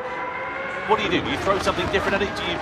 How do you change your race and give you an opportunity to maybe fight for a podium? The main problem is now is that you are committed to your plan. You can't really change what you're doing. You're locked in. So all you can really do is, fuel is probably where you're going to make some dishes up in the pit lane or somewhere else. But otherwise, just drive better, go faster. As my good friend Coyne would say, wheel harder. On board here we are with Kylian Tremont. Look at him feathering the throttle through that right-handed. The problem with these cars, of course, they're very aerodynamic dependent, and he's in the dirty air all the way through this mid part of it, so he's costing him front downforce as he runs his way through this medium speed set of corners, so you just won't have the same grip as you would do for Takuma Sasaki, who of course is up front there running in clean air. You can see there Sasaki making a couple of little mistakes through there, and they are little mistakes, and they're getting there wide at Bruton, and it just allows Dumont to get out a little bit closer, not troubling a lot of these apexes of Sasaki. I think he's just hanging on for dear life through here, as it feels like, to be honest, when you drive through here. But Dumont's getting ever closer. This section where it's so fast, it almost acts as a straight. I know it sounds silly, but it's still getting the toe. You just have to try and keep the car facing the straight away, keeping full gas as you come down to this next section of corners. The gap is 8/10 per second. That is close enough for a draft down the straight. So looking at Kylian Tremont then, just up in front there is Takuma Sasaki. He's still there. Yeah, it certainly is, Guy Barbara. He's not hanging about this. He's driving like he's left the gas on, isn't he, in this race, old Guy Barbara. And good to see him having a good run, as we've said a few times there now. And he's right on the coattails, or closing up onto the coattails of those drivers in front. Look at Serrano in terms of the fuel, 2 litres left. It's going to be close, isn't it? He's going to be surely lifting and coasting here at this point. What we need to do really is sort of ride on board and get an idea of the actual speed. Let's have a look at the gap between them. Was it 5 seconds as it sits now? I think he might just be able to sort of coast it to there. But it's tight there. Very, very fine margins for Jose Serrano, and he just makes it in with 0 litres left. That is as close as you like for the Spaniard. I tell you what, he'll be clenching his way into that pit lane. I thought I heard him cough there about that last corner, but no. I mean, it doesn't even look like he cares about that. I was here thinking it was over for Serrano. Like, yeah, just part of the plan, man. It's like, but all in hand, all in hand. So it's going to be a long fuel stop for Serrano now, or a longer stop, because he has to now fuel from 0 to the end of the race. So this thing's pretty thirsty as well. Unsurprisingly, there's a lot of power, a lot of downforce to push through that air. So it's a long pit stop. It feels like an eternity now for Serrano. Look how far they push him down the field, down to P10. But of course, everybody else needs to make their last stop. This is his last stop of the race, and he will push to the end from here. And it's where he's going to emerge in the pack as well. What you want after a pit stop like this is to emerge in clear air. You don't want a car that's in front of you costing you time and downforce. And as we know, because it's so one line on the majority of the Nordschleife circuit, you're going to be hemorrhaging time. But thankfully for Jose Serrano, he comes out of the pit lane there in 11th position, so down in last place. But he's got, what, 13.5 seconds. So though he's down in last position at the moment, he's now in the effective race lead. All he needs to do is basically shrink that gap down to Samuel Cardinal as best he can on this medium compact tyre, fresher tyres relative to everybody else around him, and he'll be fine. It seems like that was quite a long field stop. I mean, I don't think he put too much in. I mean, he knows better than we do, obviously, with his strategy there, but it must feel like an eternity waiting for that to go in. I mean, I've got to be honest with you, given what it was like going into the pit lane, I'd just stick a couple more litres in the car. Yeah, I mean, I think he's got it, we'll see. I mean, we all know what happened to Kyle de Bruin last year, running out of fuel at the last corner, basically causing a pileup that cost Serrano a chance of winning the Nations Cup then. So I'm sure maybe he's thinking back to that, thinking, yeah, I'll put an extra litre in, just to make sure. Yeah, no doubt about it. Speaking of Kyle de Bruin, actually, what a disappointing day he's had at the office. It's such a shame there, because there was a great promise with him getting pole position for that first race, and you kind of thought, oh yeah, okay, maybe now's the time. He's had a podium in the World Series this year, but other than that one-off podium, which I think was in London, if memory serves me correctly, it's just not really fallen in his favour. And we seem to talk about that last year as well, and again here tonight, same story seems to repeat itself. I mean, he's devastatingly fast over a single lap, but unfortunately he just doesn't quite have that consistency needed for that race pace. Can't quite convert. So yeah, I mean, it'll be a learning experience for Kai and for some of the other drivers that haven't performed as maybe they would have hoped to do so. But for now, We go back to this battle. Sasaki? Easy for you to say. Exactly, it's Sasaki. Drummond and Barbara in the background there, still on to the back of these guys. I do wonder where they're going to end up when we see the last stops at the front of the field. These guys on the hard compound tyres go on to the quicker compound. Will they come back at the cars in front? We'll have to wait and see. Well, this is what we saw last year, wasn't it? Where you get drivers, they stick it on to the soft compound tyre right at the end of the race. They give them a massive amount of performance. So let's be fair, it's been a steady race, is being polite about it up until this point. In terms of on-track action, we've seen a few overtakes, but nothing really all that meaningful. A lot of these drivers, they're playing the long game. That's why you're not seeing Sasaki and Drummond knocking 7 bells out of each other at this stage. They're just waiting for the right opportunity to pounce. They're on the hard tyres, they're taking that pain now. And as Jimmy's quite rightly said, they're going to be on the soft tyre at the end of this one, which could bring them right back into play. The gap between themselves and Sasaki, what's that, 5 seconds or so. Sasaki owes the soft tyre there as well. So Sasaki is going to be the one that surely is going to be in the pouncing tip, because he's only got 5.6 seconds to Valerio Gallo for that final place on the podium. Gallo is going to be on the hard tyre at the end of this one, so surely you would say Sasaki will be a bit of a bet for a challenge at least from the podium if the likes of Drummond, etc. are not able to close up. So these are crucial for this chasing pack. They have to maximise his hard tyre as much as they can anyway, put them in the best possible position to chase at the end of this race. Sasaki still leading up the hill from Drummond in the background. Barbara there as well. Good performance, as you said, from the Australian driver, really doing well, really just showing that he can be at the sharp end of the field. Things seem to fall his way to the mid-curve, completely flat through there, and Drummond there, you see just cruising up to the back of Sasaki and probably just lifting a bit there, because here, having that little bit less fuel, having to put a bit less fuel in the car is going to be a big advantage. You have a quicker stop than the guy around you. It's going to put you in the preferred position leading around here for the last couple of laps. Yeah, through the carousel we go. No to sail here for 4th, 5th and 6th place. As we said, playing the long game in terms of this race, because as they're so close to one another, you know, the gap to Sasaki is again starting to increase a little bit there, with Sasaki versus Gallo up to 6.4 seconds. But you would expect that. Gallo's on the medium compound of tyre at this stage, and you know, he's still got enough life left in it at the moment to clearly be pulling out a gap over Sasaki and the following 2 drivers. At the sharp end of this one, Miyazono and Urra separated by 7/10 of a second. Meanwhile, Serrano, what was it, 13.5 seconds when he came into the pit lane, now down to just over 10 seconds. So he's able to just run a nice, clean, comfortable, calm race at the moment, Jose Serrano. Exactly what he wants to do, trying to use the undercut, effectively, the different strategy to give him more of a gap. It was only a few tenths of a second when he came into the pit lane, if you remember, for that first pit stop. So when he comes into the pits for the final time and out of it subsequently, he'll hopefully have enough of a cushion so that he's not under any threat on that final lap. Well, we're only about a minute or so away from finding out where everyone sits after the strategies are all said and done. So there's your tyre history. Only one to do the 2 stops is Serrano. Everyone else has to box. Miyazono and Urra are now going side by side down the straight, I think, just to avoid squabbling. And this is going to be interesting now. Just to correct my thought, by the way, when I said Serrano coming in, I meant all the other drivers coming in for their final pit stop, because of course Serrano is in the final phase of this race. Then down the Dottinger Hill we go. Miyazono pulls alongside Pol Urra as we come in towards the final couple of corners. Urra not fighting that one too hard. They're again just waiting for their final pit stop, which will surely be coming at the end of this lap. They'll be putting on the hard compound of tyre for the closing stages of this one. All the other field, of course, have got to make their final pit stops. Look at how close it is in terms of fuel. They've got a bit more left in the tank than Jose Serrano did, but not too much. No. So, in they come. Hard compound tyre all round. So, Drummond, Sasaki, Barbara, they now pit. They'll go onto that soft compound tyre. They get to hunt rather than be the hunted for the last part of this race. 2 laps here then will decide the winner of the grand final. We'll keep an eye on Serrano. We'll see where he ends up. He's currently going down the back straight at the moment. Fuel going in. This will feel like a very long time for these guys, of course. Only 2 laps needed, though.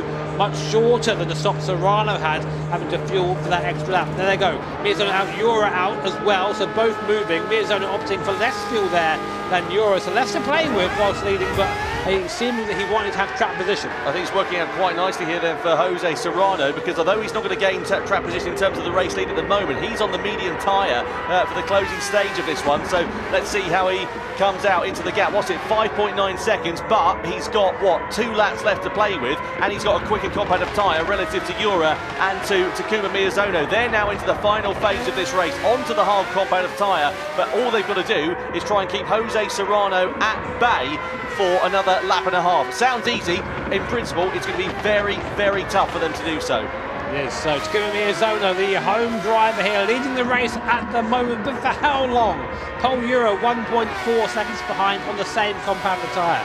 Jose Serrano, current points leader, 5 seconds behind Pol Urra on the medium compound of tyre. Then there's a little bit of buffer between them and the soft runners. Watch out for Drummond, watch out for Sasaki, watch out for Guy Barbara. They're going to be charging in these last 2 laps. All to play for still here for the last 2 podium positions in the Nations Cup. But if Jose Serrano stays where he is right now, he will be champion. That will be going through his mind right now, Tom. Do I push? Do I keep it safe from here? It's harder than it sounds, trust me. Yeah, no doubt about it. In terms of second and third place as well, that will be very close, just 3 points in it. At the moment, if the checkered flag fell, it would be Miyazono on 49 points, 46 points there for Pol Urra. Let's have a look then at Sasaki versus Drummond. This is down the Dossingerhöhe. Drummond on the attack against the Japanese driver as they came under the bridge. Nice and easy there between those two. Bit of contact. This is where we saw it all kicking off here 12 months ago, but Drummond able to get the better of the Japanese driver and through for 4th position. So a nice easy overtake there for the Frenchman as they've now made their final pit stops. Live points rankings, as you can see on your screen. So Serrano, 3rd place would be enough for him to be crowned as the champion. Miyazono there ahead of Pol Urra. So in terms of 2nd and 3rd place in the standings, Miyazono needs to outscore Pol Urra to be able to do that. At the moment, it's enough for the Japanese driver, what looks to be the outgoing Nations Cup champion. So we'll see how that one is going to work out. 1.5 seconds is the gap between the top 2. A lot of home support here for Miyazono. People in the crowd with scarves and merch. I wonder where they got that from. I think they make it, I don't know. The Japanese crowd here, definitely one of the cooler ones here. Lots of very interesting bits of supporting memorabilia created by our fans. Jose Serrano, 3rd place right now, catching quickly Pol Urra and Takuma Miyazono, owing to the fact he's in that medium compound of tyre. And he can just push to the end now. That tyre's going to last completely fine. And that'll be a really freeing thought if you're Serrano. You haven't got to save, you haven't got to worry about the car behind you. You can just push forward into the gap in front of you. And surely Pol Urra isn't going to fight too hard. You wouldn't have thought so, but you know, this is Gran Turismo, this is the World Finals, it's the last chance you've got to do it, and you get a bit of desperation starting to creep in. We were talking about Valerio Gallo and his podium challenge. You can see he's there on the hard compound of tyre. Look at Drummond, Sasaki and Barbara. This is exactly what we were talking about a couple of laps ago. They're now closing right up on to the back of the Italian driver. And well, they've got enough time to be able to make it work. The problem is, are they going to come across him at the wrong time on the circuit? Because it's all well one thing closing up here at the Nordschleife, but getting past is such a difficult thing to do, even despite the massive difference in performance between the hard tyres on Gallo's car and the soft tyres on Drummond, Sasaki and Barbara. He's going to catch him in a really nice place. So just coming out of here there, he hasn't been slowed down at all, and now he's going to get a free draft all the way up the hill. So a really ideal spot for Drummond to catch Gallo. Will Gallo defend him? We know Gallo had a spin earlier and he probably knows this race isn't going to get much better than it is right now. So I wonder how hard the Italian is going to defend. Drummond just cruising up to the back then of Valerio Gallo's ex-2019 car, punching a hole in the air. Will he try and go for a move here from the mud curve? He's getting closer and closer. Looks to the outside here. Will Gallo try and hold the position? He does. He's not going to get in for free. And they go side by side, breaking down there. But there's the soft compound of tyre. Oh, and wide goes Drummond. He hits the wall. He goes wide. Oh, my word. That could be it for Kylian Drummond there. Just pushing too hard. Gallo defending as he's entitled to do so. And Drummond just pushing wide into the wall. Well, under investigation for the collision then between Drummond and Valerio Gallo. Let's see what the stewards are able to pick the bones out of with that incident. The upshot is, as Jimmy said, that could easily prove to be the end of the podium challenge. Serrano now through on Pol Urra for 2nd place though, meanwhile, whilst that was all unfolding behind. So Pol Urra deciding that he can't hold up Jose Serrano, his compatriot at the moment. Serrano's next target, 1.9 seconds up the road. Takuma Miyazono, quicker combat of tyre on the Spaniards' car. He's looking good for 3 wins in 3 races here tonight in the Nations Cup. He's still got a lap of a bit to go. Big understeer. We saw him go off here earlier on, just about covering it back up again. Jose Serrano, look at him right now. Imagine what you must be feeling. The car is fast. You're on a quick tyre. You can see the gap to the car in front is coming down. And you know, if you can keep this together for just one more lap, you are going to be the Nations Cup champion of 2025. Here he comes then, through the last part of the circuit. I say that, we'll go back to a replay. This is Serrano and Urra. And Urra actually made a mistake. That's why it was so easy to get by. Goes wide that whole act, and Serrano just drives through the gap there. So yeah, thank you very much, mate. Appreciate that. Off I go. I'm going to go chase down Takuma. Well, we've seen a couple of mistakes from the 2 Spaniards then here tonight, and well, Pol Urra, the latest one to do so. See the headlights now illuminating the darkness. Dumont and Gallo, it's been deemed a racing incident. Right call, I feel that was. As we come down the Dottinger Hill then for the penultimate time. The gap now between Miyazono and Serrano down to a second, as they burst their way through and into the darkness. The trophy there on the bottom left-hand corner of your screen, that's the one that Jose Serrano wants to be holding aloft. Second place, as we know, would be more than enough for him to be crowned as the champion, but you always want to sign off on a win, don't you? No doubt about it for Jose Serrano. When is he going to pick his moment as we come through to begin the final lap of the 2025 Gran Turismo World Series? It's Miyazono that leads from the fast-charging, medium-shod Jose Serrano. Pol Urra sitting there in 3rd place after that mistake cost him positions on that final lap, the last lap that we went on, penultimate lap of racing.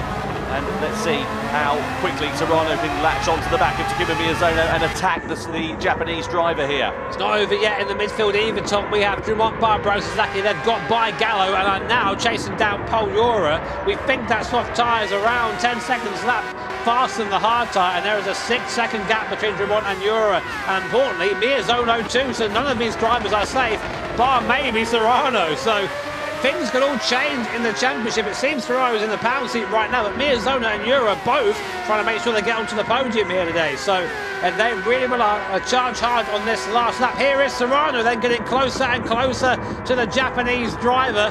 This must feel great right now, just being in this position for Jose Serrano. Miyazono slow off the corner. I think it's a done deal, Tom. Here it comes. Yeah, no doubt about it. He's in the slipstream then. Here is Jose Serrano on Takuma Miyazono down into the chicane. He's got the inside line, and now he takes the race lead on the final lap. Jose Serrano is through to the front of the race with just a lap to go here at the Nordschleife. As we come onto the circuit then, and now let's see how quickly Jose Serrano can pull away from Takuma Miyazono. This has been an absolute masterclass in terms of performance for the Spanish driver. Let's not forget, of course, he won the Nations Cup back in 2023 when it was a team effort back in that year, a sort of one-off, as it were. But this would be the first chance for him to be crowned individually as the Nations Cup champion. 3rd would have been enough. He didn't need to fight for 2nd and indeed the lead of the race, as we just saw, but he wants to sign off with a victory, no doubt about it, and that's exactly what he is set to do here. So his 5-point standings here. If Kylian Dumont can get up into 2nd place here, he will put himself onto the podium. He will knock Pol Urra or Takuma Miyazono off. So it's not over there for the last couple of podium places.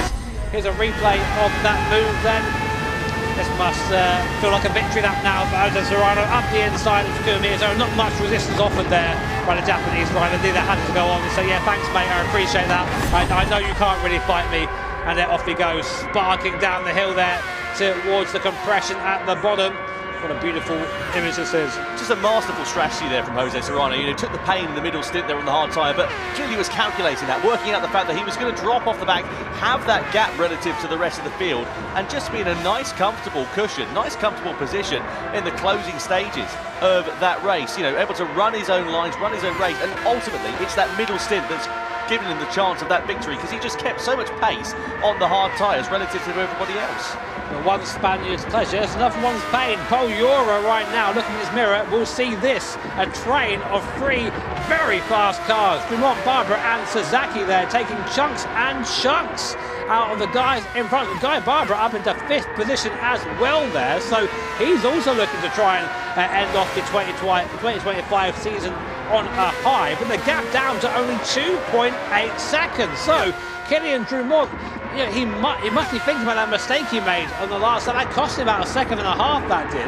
If he had not made that, he'd be with Pol Urra right now. I suppose the thing as well is Pol Urra also made a mistake a couple of laps ago as well, didn't he? So it's funny how it all ebbs and flows. We just saw beg your pardon, Drummond and Barbara under investigation for a collision. We'll try and pick the bones out of that one. Not quite sure who was at fault for it. The stewards just having a look and seeing if anybody indeed was so. You can see Sasaki also still very much latched onto the back of Guy Barbara for 5th position there as well. In terms of the overall standings, it won't make too much of a difference for Guy Barbara. In terms of Takuma Sasaki, though, it could leapfrog him ahead of Valerio Gallo for 5th place in the standings if he's able to jump himself up the order potentially. We'll wait and see how that works out, though.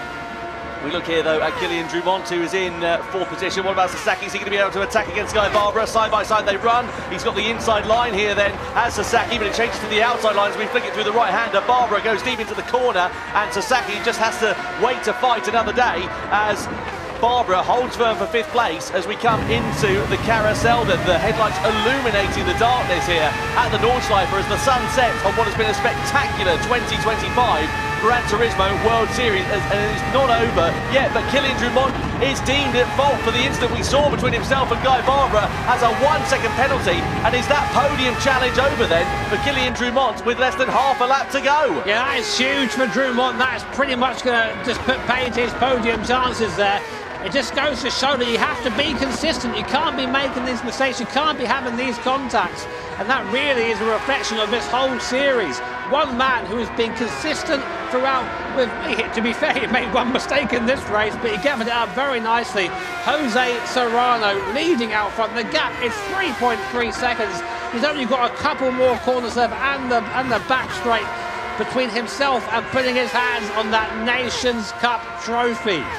Takuma Sasaki then attacking against Guy Barbara, or at least trying to, again, closing up onto the back of him. This is a great little tussle that's going on for 5th position. It may not be the battle for the race win that we've seen so many times here at the Nordschleife in these Red Bull X2019s, but it's a fantastic tussle and a great example of defensive driving and also respectful driving between two long-time competitors in the Gran Turismo World Series. Through in towards the right-hander we go, on towards the Dossinger Herb for the final time, and Takuma Sasaki is going to have the advantage of the slipstream here against Guy Barbara as we come down this back straight. Meanwhile, Jose Serrano is comfortably in the pound seats here. He's got a great cushion over the rest of the field, and what a season the Spaniard has put together. What a night he has put together in the GT World Series here in the Nations Cup. Yesterday he was crowned as the Manufacturers Cup champions for Porsche, and back in 2023 he was crowned as the Nations Cup champions as part of a team effort. But now in 2025 he will become his own champion and his own merit as Jose Serrano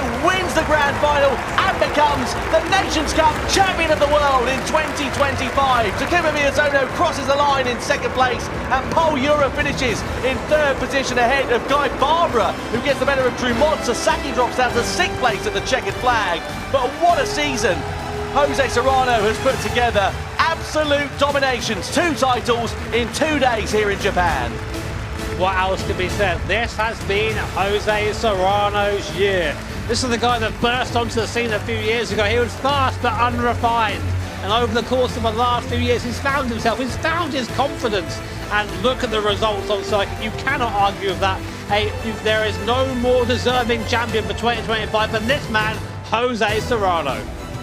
Fantastic job from Jose Serrano. What a feeling that is going to be. He is quite literally on top of the world at the end of our 2025 Gran Turismo World Series. Angel Enestrosa, as well as Takuma Sasaki, also there celebrating with him. We just saw Pol Urra on the right-hand side of your picture, and well, Pol will be disappointed. He was in a great position going into the event here tonight, but sadly fortune has not fallen in his favour. It has very much fallen in the favour of Jose Serrano, and also he's proven to be extremely intelligent in terms of the strategy calls. This man here, the outgoing champion of Takuma Miyazono, who we just saw a couple of moments ago, well, what a race, what a season, what a brilliant drive from this man.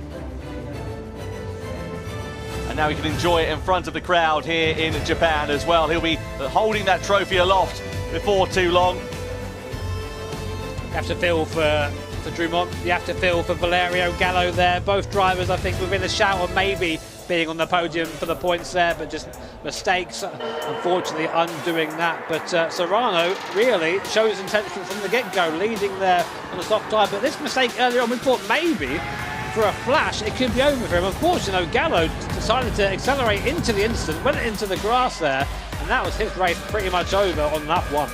Certainly was. You saw Serrano challenging against Pol Urra though. This was on the opening lap. Then on lap 2, Urra and Serrano actually had a bit of contact after a mistake going in towards the carousel. We also saw Miyazono in the mix there as well. Then once the pit stop started to play out, we saw a divergence in strategy. Serrano went onto the hard tyres on his middle stint, which ultimately was the stint that won in the race. He kept the same pace as a lot of the medium-shod runners around him at this point. Well, ultimately, what that did for Jose Serrano is it allowed him a bit of clear air whilst everybody else made their pit stops a little bit out of sequence, and then he was able to close the gap down from about 13.5 seconds or so down to 8 seconds, which meant that he was in a great position to attack on that medium tyre in the final stint of the race. We saw Drummond coming to blows with Valerio Gallo. We saw an investigation underway on the penultimate lap as well, which ultimately would fall the way of Kylian Drummond being deemed as the aggressor. And this is Jose Serrano attacking against Miyazono, the battle, the victory, the move that got him the race lead as he came across the line to be crowned the 2025 Gran Turismo World Series Nations Cup champion. What a moment, what a feeling that is going to be for the Spaniard. 24 points maximum to score here tonight. Takuma Miyazono in second, Pol Urra is in third place, points all the way down to 10th. Here in Fukuoka. A great way to end a very exciting season, and confirmation 20 points the advantage that he gets. He couldn't have done any better at all this weekend. He won race 1, he won race 2, he wins the grand final. So you do it, Grand Slam, and as I said, I don't think we've seen that since Mick Hazel. An amazing result for Jose Serrano. Absolutely brilliant from Jose Serrano. He won the championship back in 2023 as part of a team effort. Now he's the individual champion in 25. Let's go and catch up with him. Well, we are down on the floor with the winner, Jose Serrano. So not only did you win, but you won by like 20 points. That's crazy, eh? That's winning and some. Like, how do you feel right now? I mean, you've been super consistent. Like, all this year, you've been really dominant. How does it feel? Honestly, I have no words to describe my feeling right now. I'm super happy. For this year, it's almost perfect for me. Winning the Manufacturers Cup, Nations Cup today, so super happy. はい、言葉もないということですけれども、今年は本当にほぼ完璧で、昨日ねマニファクチャラーを勝って、そして今日はねネーションを勝って本当に嬉しいということですが、ほとんど完璧と言いましたけれども、ちょっとミスの時はどう思ったんでしょうか。You said almost perfect.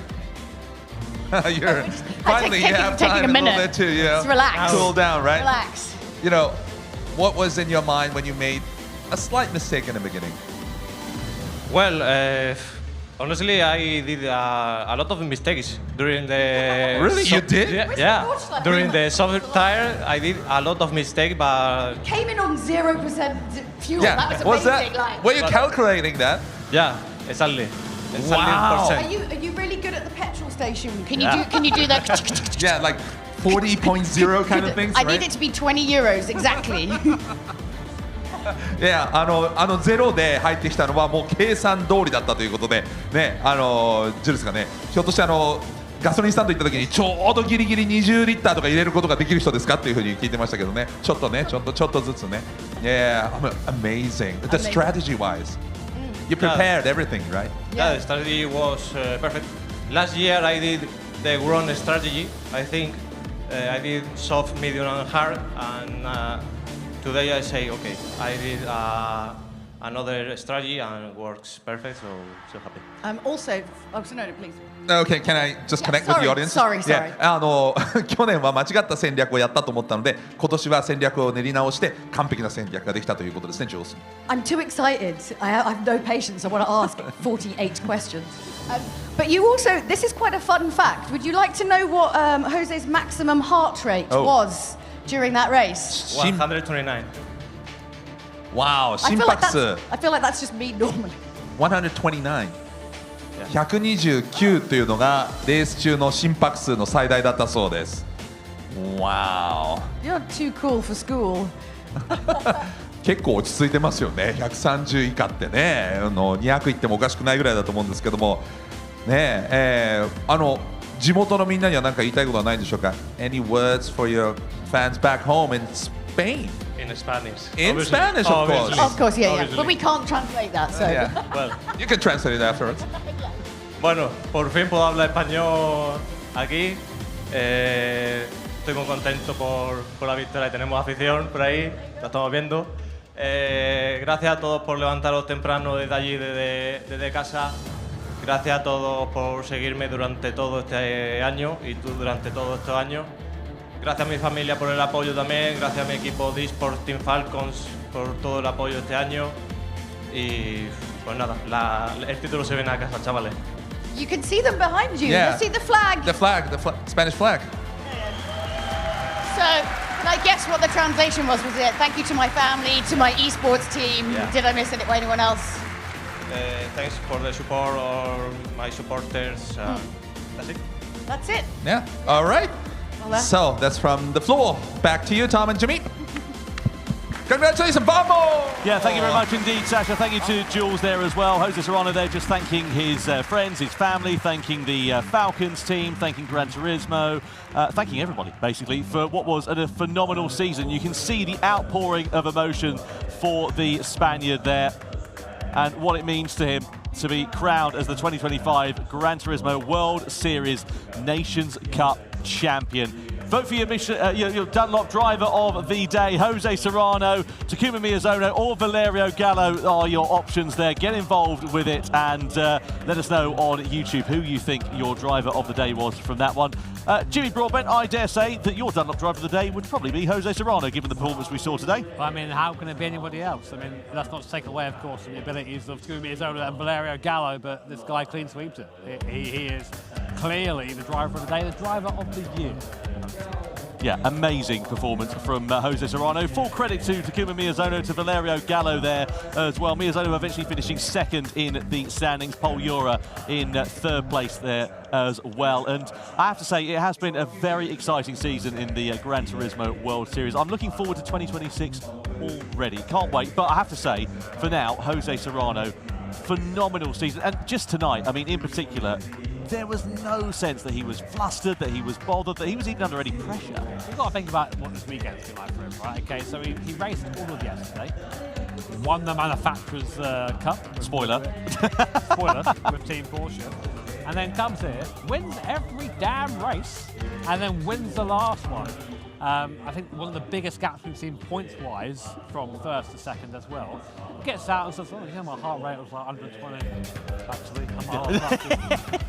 I did that walk up the stairs. I know, I said to you, it was a bit like he was driving to the shops. It was so calm and collected. Brilliant job from Jose Serrano. Let's get the podium celebrations then underway here in Fukuoka. Podium celebrations about to begin here in Japan in front of the crowd for the Gran Turismo World Series World Finals. Please welcome on to the stage in third position for the GT World Series Nations Cup, it is Pol Urra! 表彰式ネーションズカップ第3位はポール・ユラスペイン。 Pol Urra being congratulated by the crowd. Please welcome in second place for the Gran Turismo World Series Nations Cup from Japan, it's Takuma Miyazono! そして2位は日本の宮園拓磨。 And now, ladies and gentlemen, please welcome the 2025 Gran Turismo World Series Nations Cup World Champion from Spain, Jose Serrano! ネーションズカップチャンピオンスペインのホセ・セラノ。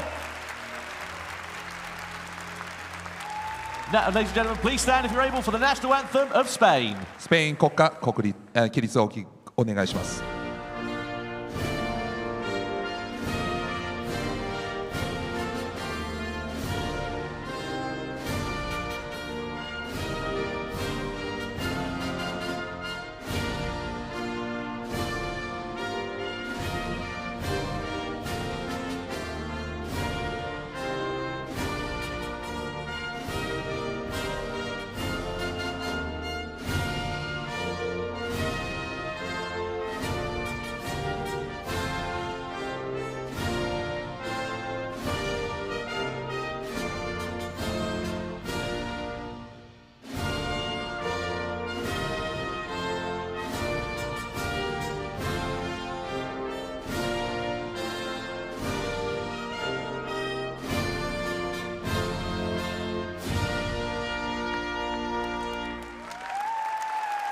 Jose Serrano, the 2025 Gran Turismo World Series Nations Cup Champion of the World here in Fukuoka, Japan, the venue for the World Finals.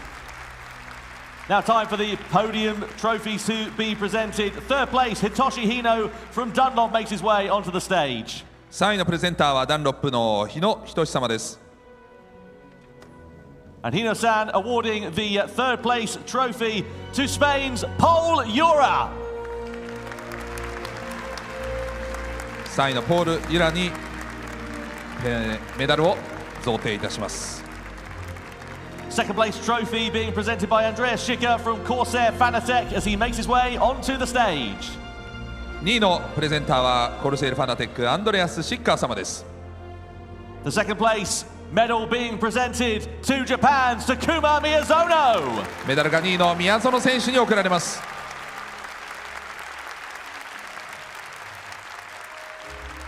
And finally, please welcome onto the stage Gran Turismo Series producer Kazunori Yamauchi. そして1位のプレゼンターはグランツーリスモシリーズプロデューサーの山内和則さんです。Yamauchi-san firstly presenting the medal to Jose Serrano. And now the trophy. メダルに続いてトロフィーの贈呈です。Jose Serrano, the 2025 Gran Turismo Nations Cup champion.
My goodness, this is it's the end of our 2025 season here for Gran Turismo World Series, and what a season it has been.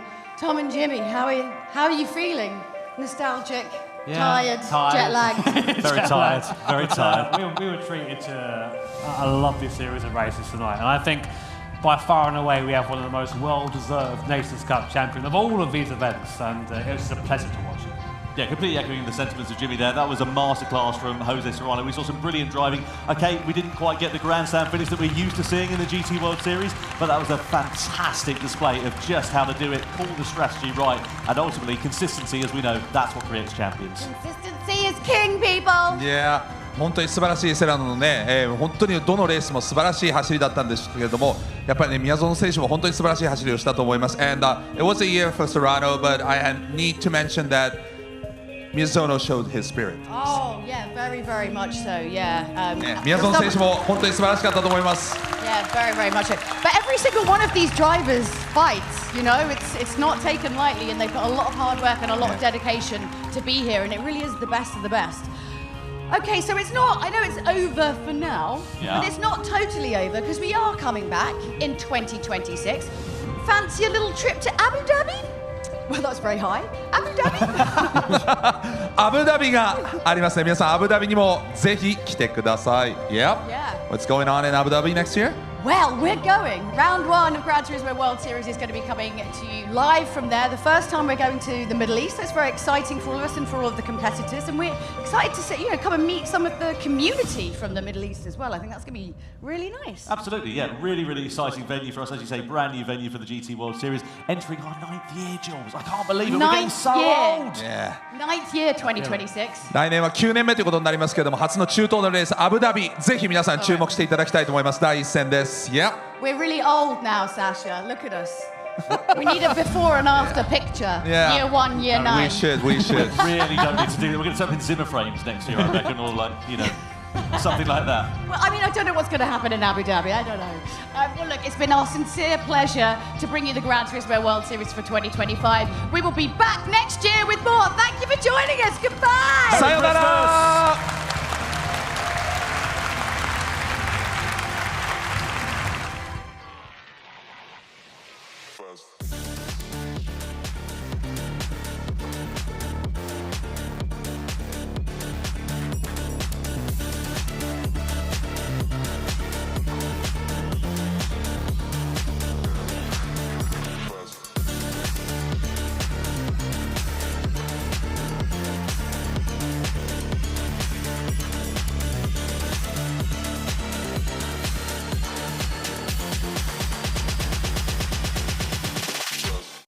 PlayStation